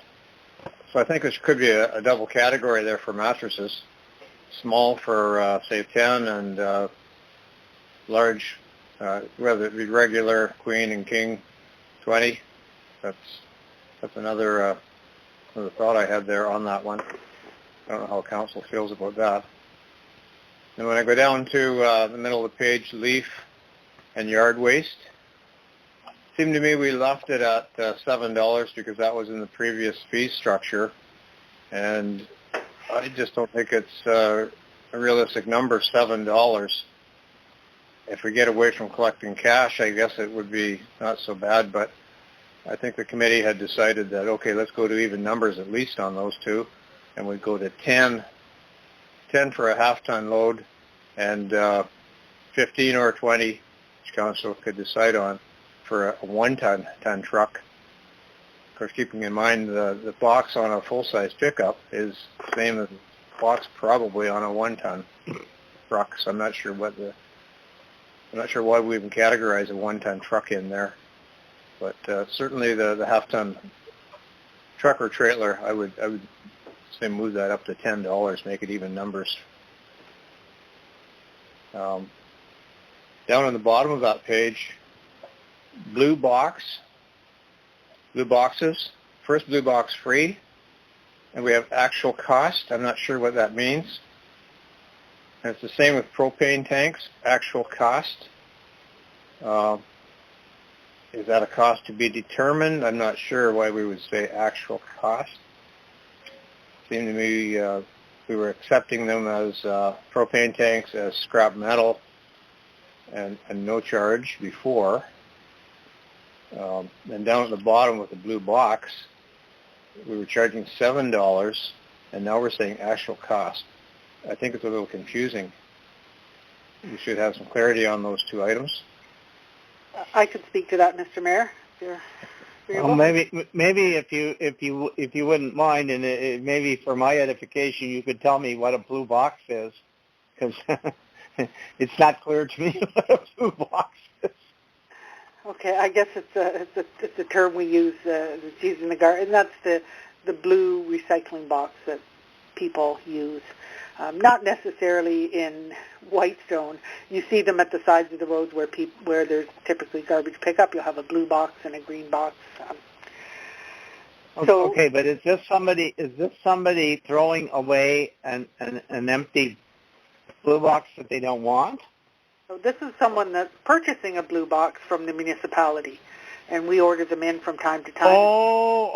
Okay, purchase. All right, say, because now I'm with you. Sorry to be so dense, but I'm thinking, okay, so if it's a blue box in the context I'm used to, that goes in front of full of stuff that you're trying to get rid of. That of course goes in a compactor quite nicely, but in order to buy a blue box, yeah, okay, I understand that. Blue recycling. If I could suggest you put insert the word purchase in front of it. Yes, I will do that. Thank you. Purchase blue box. So the reason we put actual costs, and you'll see that in a couple of other places in some schedules. I'm not sure how many staff order at a time. I do see them going out of the office fairly frequently, but the cost to purchase them changes from time to time. So if it costs the municipality $7 each, then that's what we'll charge. If it costs us $8, that's what we'll charge. So that's why we say actual costs. And then you don't have to go back and keep revisiting those types of costs because we simply sell it for what we received it for or what we paid for it when we purchased it. You'll see that in the sign schedule, and you'll see that in the fire services schedule where we talk about there's a recovery of additional costs, but smoke detectors, carbon monoxide detectors. So the cost of purchasing those and just simply selling them to the public to make sure they have them. The idea is we don't make any money, but we don't want to lose money. So that's what actual cost is referring to. Actual cost on propane tanks, what does that? Yeah, so what we're finding, and this is not just in Whitestone and other municipalities, if the propane tank is empty and the fittings have been removed, you're correct. It's actually scrap metal, and then there's no cost. If you get a lot of propane tanks, and you have to have someone pick them up and remove the fittings, then there's a cost for that service. And that's just what we're finding with our we have a new scrap metal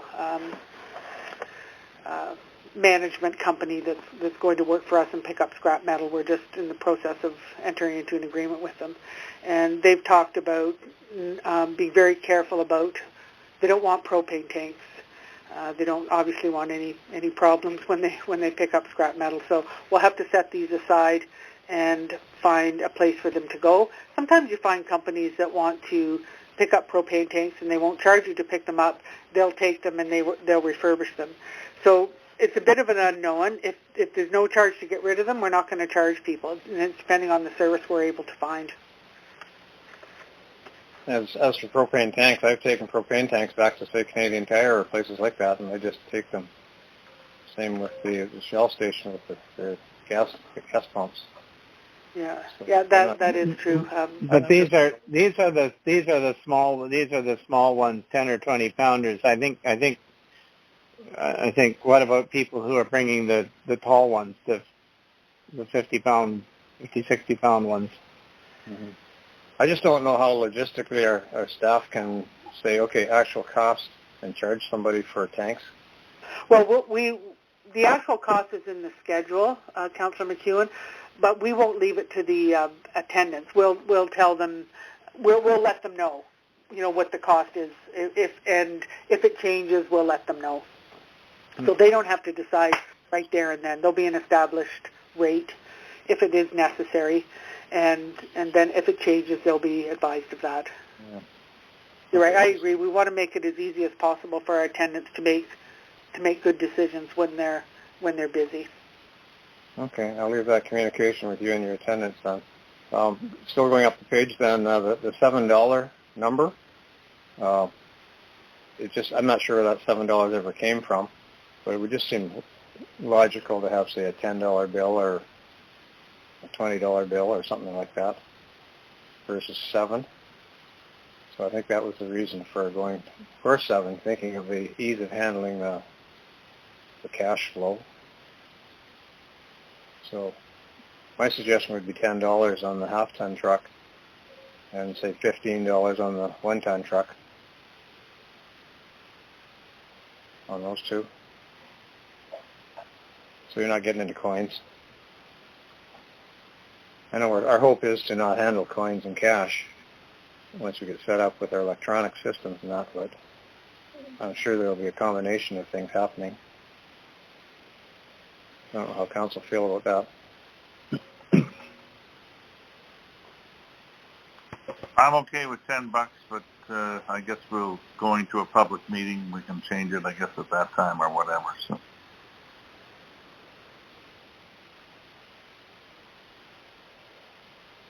That's my comment on that one. Mattresses, I don't know how council feel about having a double schedule there for small and large mattresses. They get a lot of complaints about this. If people come in with almost a child-sized mattress and we charge them $15 or $20, they can bring in a full king size and we still charge them $20. So anyway, that was a kind of request from the attendants. This is going back a while now. But so I'll just leave that with council. However you feel. I would go with $10 for small ones and $20 for large ones, personally. Mr. Mayor, I'm fine with $10 for what they call a twin, which I think is the small one, and then 15 or 20 for the, I don't care whether it's 15 for queen and king or queen or double or queen. I don't want to get too complicated, but I'm certainly okay with $10 for a twin and more for a bigger size. So, thank you.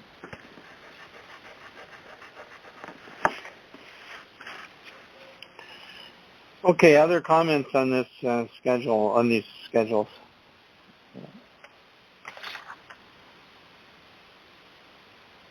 I noticed something looking at Schedule C, and I will ask the clerk, please do a search and replace on the word SECUITY.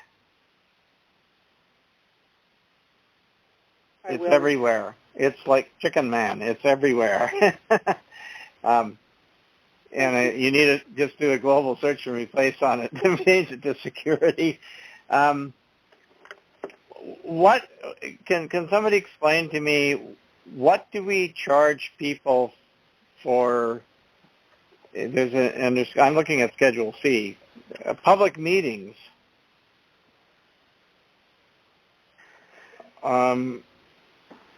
Well, the fee applies only if the public meeting is a special meeting of council and not part of a regular council meeting. But so that's the only time it comes about. Then I was trying to figure out, like, public meetings seems to me would normally be covered under other things in the list, right? So anyway, I think I understand now what. Yeah, I think that's it exactly. That, and I'm understanding from our planning assistant that she doesn't ever recall charging that fee, but it was in the current fee schedule, so we simply left it there. So if there's a special meeting of council, specifically for a public meeting for a planning issue, then the applicant pays the $350. So why, just out of curiosity, when I compare the current charges on that page, this is Schedule C, to the proposed charges for things like, purchase of shore road allowances, and, well, that's a bad example.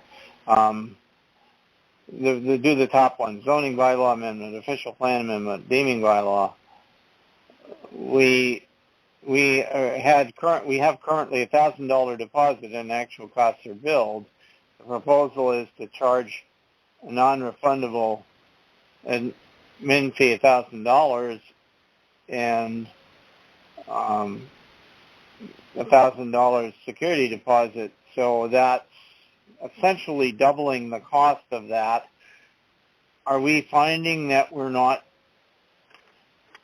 recovering our costs, or the expenses, we're not getting the money up front for the expenses, or what's the rationale there for those? Best I can understand in talking to our planning assistant and our planner is that let's take the zoning bylaw amendment, for instance. So the $1,000, the current practice is we take the $1,000 deposit, and the applicant pays the actual cost billed. So the first $1,000 of the costs associated with any planning-related matters is covered because of the $1,000 deposit. And as that deposit gets depleted and there are more costs, then we can go back and ask for more security money. But there actually is no administration fee associated with the work that happens internally for a zoning bylaw amendment, and it can be quite extensive and time-consuming. Same with the official plan. So there hasn't in the past been, for those first three, a non-refundable administration fee, and yet there has been a non-refundable administration fee for shore road allowances, and that's maintained. So it's just in recognition that those types of planning services do take up staff time and cost the municipality and administration time.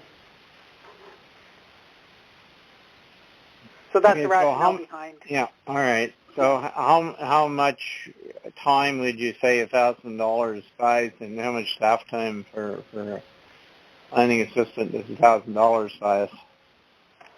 I hadn't really thought about it because it's a combination of the planning assistant and the clerk. So it depends on the amount of activity involved. I mean, we had a recent zoning bylaw amendment that's eaten up enormous amounts of staff time, and some are somewhat simpler and are not issues with council, but I think it simply depends on the item, and it's hard to quantify. But we're not scaling it based on how much time it ends up taking. It's a flat fee. So if you have a trivial one that is there's no back and forth with and no controversy and whatever, it's $1,000. And if you have a complicated one that goes back and forth for months, it's still the same fee. Is that correct? It ends up being the same fee. You're right, and it's symbolic in the fact that it costs staff time. So if you, just at $1,000, if you say 1,000 by, so that could be 20 to 25 hours of the planning assistance time, which in some cases is not a stretch for the amount of effort that's required, the back and forth and dealing with the planning consultant. So that's the reason behind it. That's why we brought that forward. Okay. Well, I'm not disputing it. I'm just trying to understand it. Other than I'm not disputing it. Other than the spelling of the word security. Okay. Are there other questions that were comments that people have on this schedule? Well, it sounds like we've exhausted the particular subject. We do have a motion on the floor to receive it for information and to schedule a public meeting to approve it on August 4th, 2020.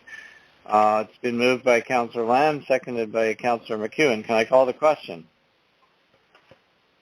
I'm going to go down the list here. Councillor Gorham Matthews. Yes. Thank you. Councillor Lamb. Yes. Councillor McEwen. Yes. Councillor Woods. Yes. And I am also agreeable to that, so that will... And if you do have any more thoughts about the schedule, I would encourage you to look it over between now and August 4th. And if you see any other things in there that you want to challenge or please let's get it out of the way so that we have as clean a version of it as we can when we come to August 4th. Anyway, thank you. That motion is carried, and that brings us to correspondence, which is listed on page 5 of the agenda. Can I get a mover and seconder for this motion, please? Whereas the Council of the Municipality of Whitestone has reviewed the correspondence items listed on page 5 of the July 6, 2020 Council agenda, now therefore be it resolved that Council does hereby receive the correspondence items for information with the following extracted for further discussion.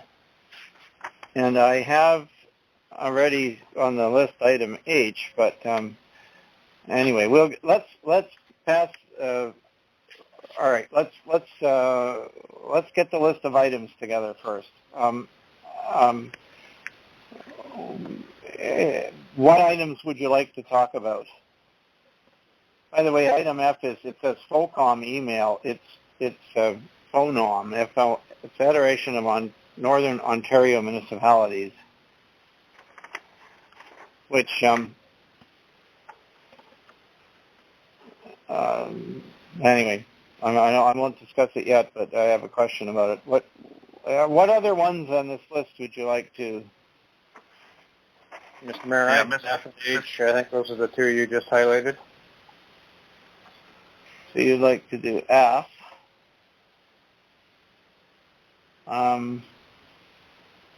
Mr. Mayor, Councillor Lamb, I'd like to pull out Mr. Hickey's email That's H. practice. Is that H? Okay, sorry. That's H, yes. Okay, we've got it. Did everyone take note of of item A, which was and then, by the way, this thing actually came through Phonom. The suggestion was that the current OPP detachment boards be replaced by DSABs. And Phonom considered this and said that's not a good idea for the North. We're opposed to it. And that's what their resolution is. And I wondered, I sort of half expected, I guess, that maybe Councillor McEwen would have had some concerns about that. Did you happen to notice that one? Yes, I did, Mr. Mayor. It's been an ongoing discussion between certainly AMO, Phonom, and it's a really big deal, in my opinion. If, say, the policing boards were to go into the DSABs, I don't think the DSABs cover the same sort of issues that OPP follow. And there's been a whole lot of detail and a lot of discussion around this issue. That's just one possibility when they finally come down with the with decisions on what these policing boards will be comprised of and who will be on them. The Ontario Provincial Police Detachment Boards, like it says here, the building a framework for better policing governance. I attended a meeting on that, and I came away very perplexed. There was a lot of disorganization. A lot of decisions hadn't been made. They were throwing a whole lot out to the different players amongst the community in the social work side of it. And DSAB was centered out as a potential agency who could handle this policing board. And what I determined at this meeting, DSAB boundaries are very, very different than OPP boundaries, especially by detachments. So there is a whole lot of work to be done there. So Phonom. Did you want? Sorry, I know we're discussing the item. I just wondered if you wanted to pull it out. Sorry.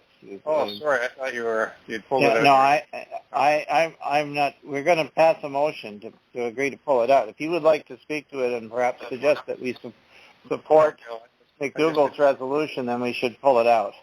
I'll move that we pull it out. Thank you. I didn't speak to it. So. Thank you. Sorry, I'm not trying to. Yeah. And well, we got it. Are there any other ones? I don't want to go down the list because you've seen them all. Are there any other particular ones that you want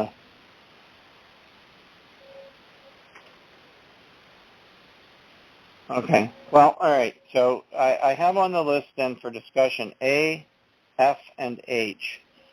Can I get a mover and seconder for the motion that they all be received and those be extracted for further discussion? Those three. I'll move, Councillor Woods. Councillor Woods, thank you. Seconded by?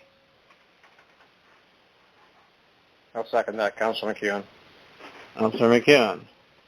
All right, let's go down in order. Item A, and we already had this discussion about what's involved. We heard from Councillor McEwen. What action would you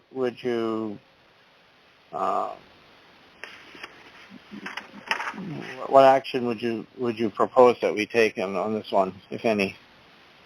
You're asking me? I'll speak to it, Councillor Lamb.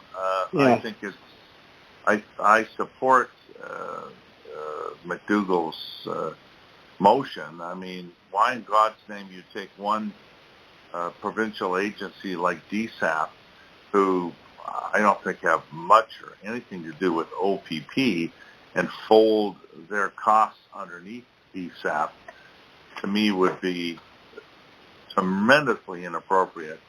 And particularly when you consider that when the OPP model came in, we got hit so badly because of our seasonal versus full-time residents here. And, so we need the OPP to be upfront, reporting as best they can directly to council and not through DSAP or Ontario Hydro or anywhere else. It's just, to me, it's tremendously inappropriate. I don't even know why someone would even suggest that, but I guess I could listen. But but I think it. So anyway, I support. I will make a motion to support McDougall's motion on this matter. Thank you. Okay, thank you. So I have that the Council of the Municipality of Whitestone does hereby support McDougall Township's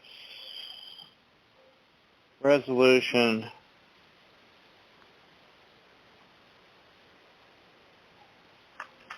replacing the OPP detachment boards.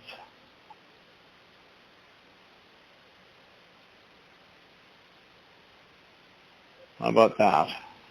I think that's enough. We kind of know what that means. It gets sent to a whole raft of people. We have a standard list, right? That's correct, Mr. Mayor. Thank you. Moved by Councillor Lamb. Is there a seconder for that? I'll second that, Mr. Mayor. Thank you, Councillor McEwen. Any further discussion on that one? Okay, any objection? All right, I'm showing that as carried. So that's 18A. And that brings us to item F, which was the PHONOM email regarding the Ministry of Environment's sole producer responsibility for municipalities, except those under 5,000, like us. So, again, would someone like to? You understand what the issue is, right? Well, Mr. Mayor, I was going to ask our CAO if she could maybe expand on this a little bit. There were potential financial implications that we're probably going to lose out on if the ministry takes this a certain direction. Yeah. Go ahead, Madam CAO. Yeah, thank you, Mr. Mayor. I'm afraid I don't have a lot of information. I have done an outreach to some folks that I know, not just at the PHONOM office, but other municipalities that are dealing with this stewardship, just to ask some questions about this particular resolution. And my plan was to, that's why I didn't put the resolution on the agenda. It's there simply just for information. I need to get some more information about what the intent is, and I'll have something for you in July 20th. Okay, so we will defer then item. No motion. We'll defer item F to a further meeting. Then is that? Yes. All right. Okay. I'll make that one out. And that brings us to item H, which is the suggestion by Doug Hickey that we redo that card that we had a few years back. So, who wants to speak to that? Well, I can speak to it. Go ahead. I remember when this came up. I don't know whether this was on the last council or the one before that, but it was a great suggestion at the time, and we implemented it and made plasticized kind of cards that people could put on their refrigerator, and it just reminded people of sort of best practices, whether it had to do with water and wakeboarding and slowing your boats down or being cautious, or landfill issues or rentals or a whole bunch of issues like fires and anyway, there's a whole bunch of stuff that I know Doug or Mr. Hickey mentions in here. So I'm all for it. I did have an email from someone saying, well, I'm not sure you should put counselors' information on the other side. Like, they didn't say who gives a hoot about them, but they sort of said, well, then the council changes, and then you got to change your information. But I think on the opposite side, there's things like library hours and landfill hours and those sorts of kinds of things. So it's a very valuable card for people within the community to, again, put a sticker or a magnet on their refrigerator and keep handy. And again, if you look on social media here, you see all the time, what's the landfill hours? Are they open Sunday? Particularly now with COVID-19, are they accepting this, that, or whatever? Not that we can put that in on this plasticized card. So I think we need to do something like this. I don't know what the most efficient or economical way to do it is. I don't think it's just to put it into a newsletter that ends up in the trash can after people read it or don't read it. So I just find it valuable.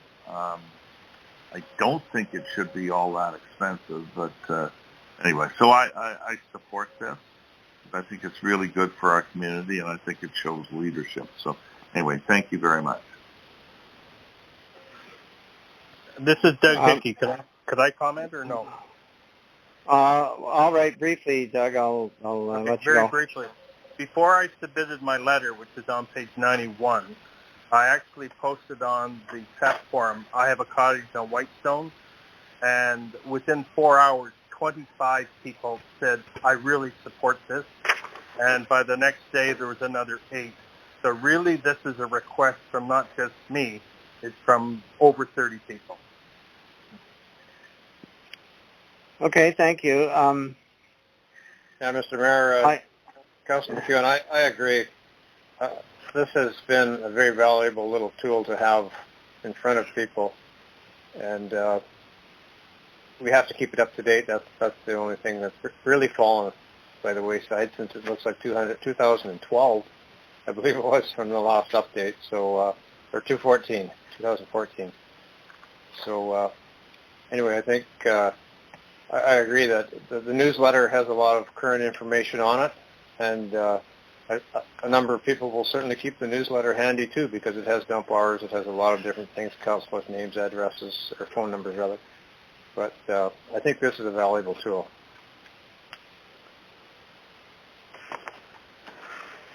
Okay. Yeah, I think I remember them when I saw the suggestion. I thought, oh yeah, I remember those cards, and I guess what happened was they became out of date. So you would have to consider that they would have to be issued every couple of years, and I mean they serve a communication. They do serve a communication need for certain people because they're kind of a handy reference. I suppose they're a little bit. In some ways, they're a little bit like the brochure that Larry Samus produces, every year that lists, all the different groups in the municipality and how you get in touch with them and who's in charge. And I mean, I find that kind of thing very useful. I'm not so much. I mean, I guess. There's a lot of information that could be potentially put on it.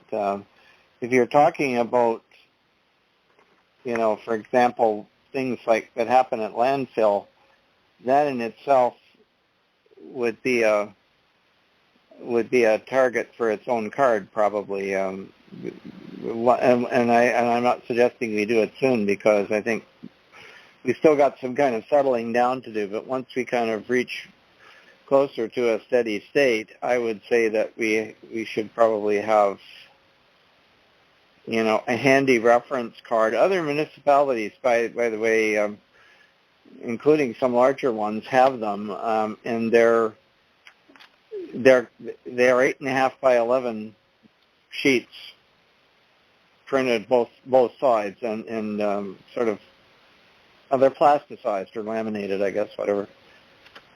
And a lot of people will put them up in establishments or in their homes or whatever, so that the staff know, because they're constantly wondering, well, what actually can you put in the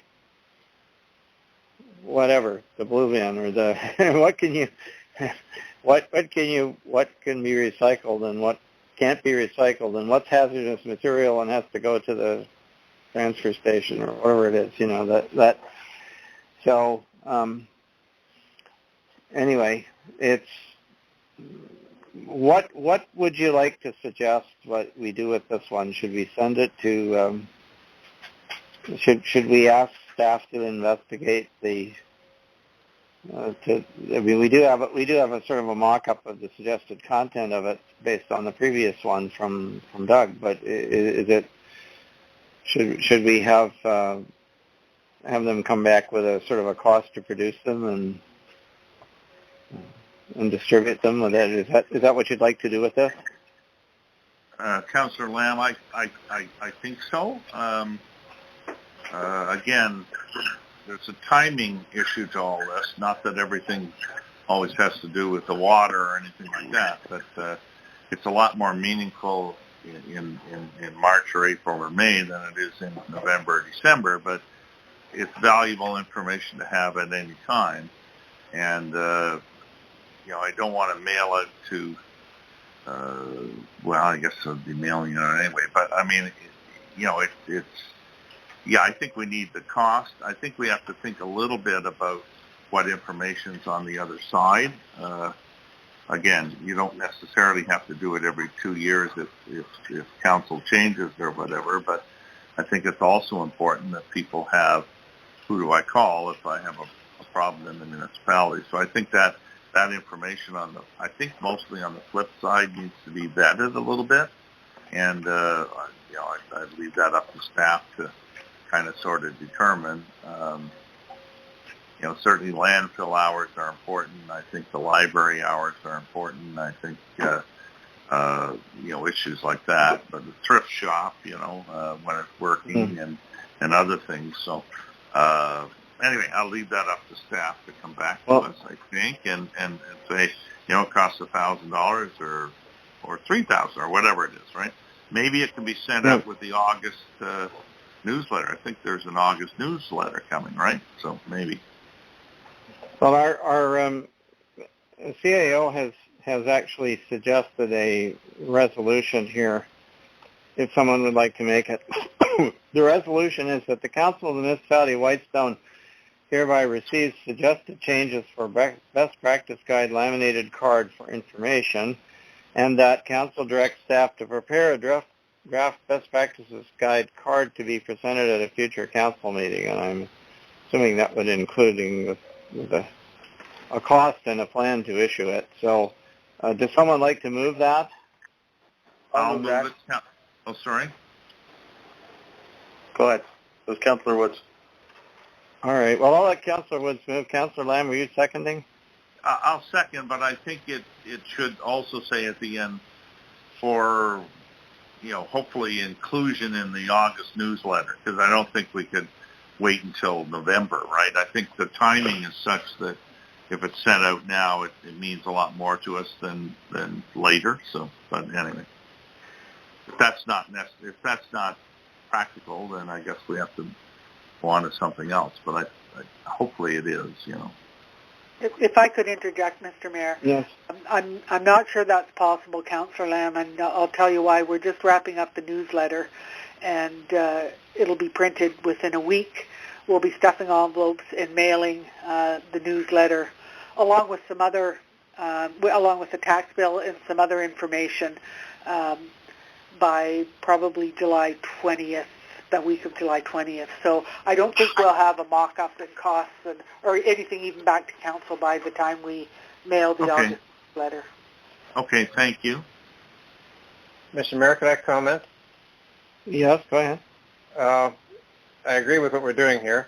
However, the task force for the landfill, we put together quite a comprehensive recycling and landfill guide, which we never got to the surface, but that is something else that could go out at some point in time with a newsletter, and I appreciate what you're saying about we're kind of in a wait and see to see where we're going to be with certain issues around landfill, but this recycling guide... Leaving conference.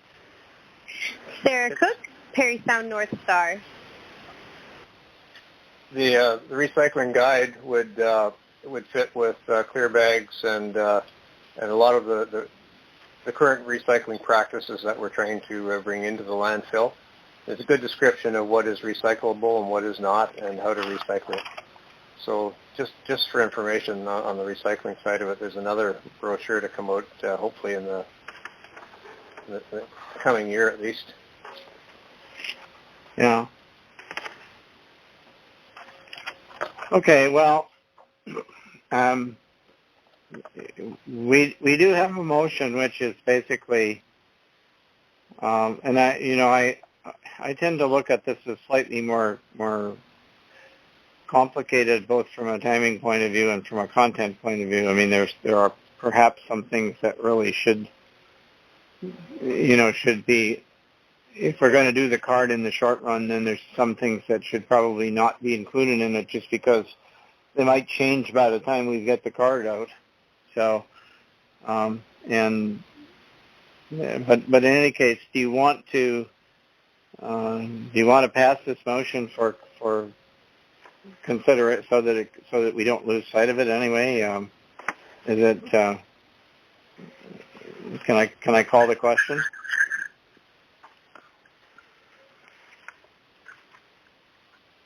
This is basically we're asking staff to prepare something, and that would involve figuring out what goes on it, I think. Yes, Sure. May I speak, Mr. Mayor? Yes. Yeah, I just wanted to comment that, I think that that's appropriate, is to put a little bit of thought and effort into it, not try to rush to get it out in August. Another avenue that came to my mind when I was reading over Mr. Hickey's letter is, some of the suggestions that residents had made to include on the card that aren't already on there.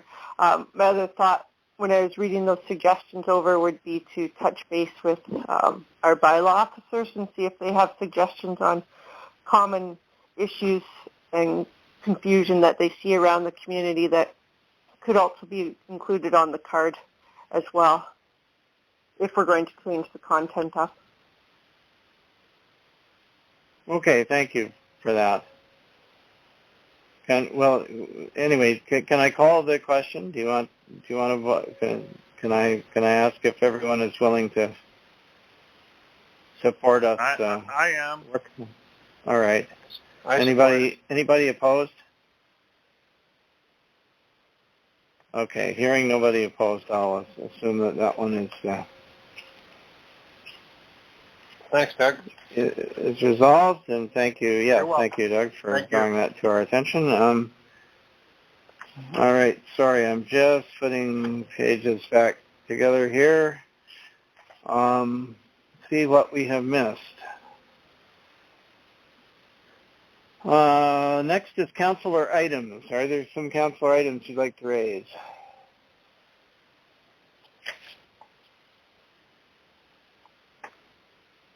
Okay. Are there questions from the public?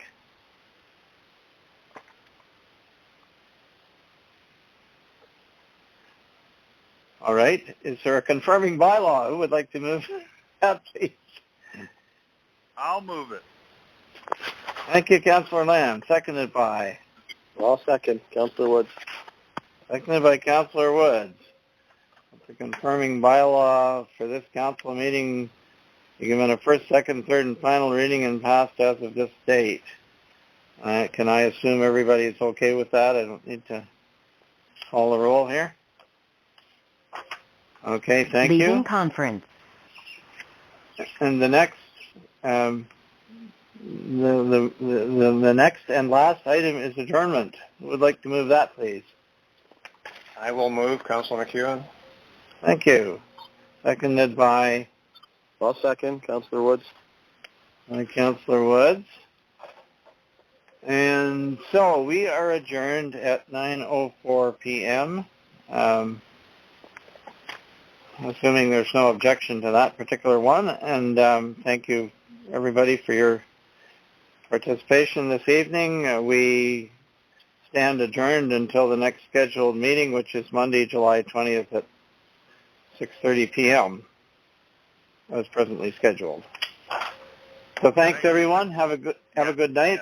Enjoy the great summer weather. Okay, thank you and good meeting. Thanks everyone. Bye. Good night. Everyone. Thank you. Leaving conference. Councillor Lamb? Leaving conference. Ryan Woods. Leaving conference. Councilor McHugh. Hickey. Leaving conference. Bob Whitman. Leaving conference. Councillor Gore Matthews. Leaving conference. George Comrie. Leaving conference. Michelle Hendry.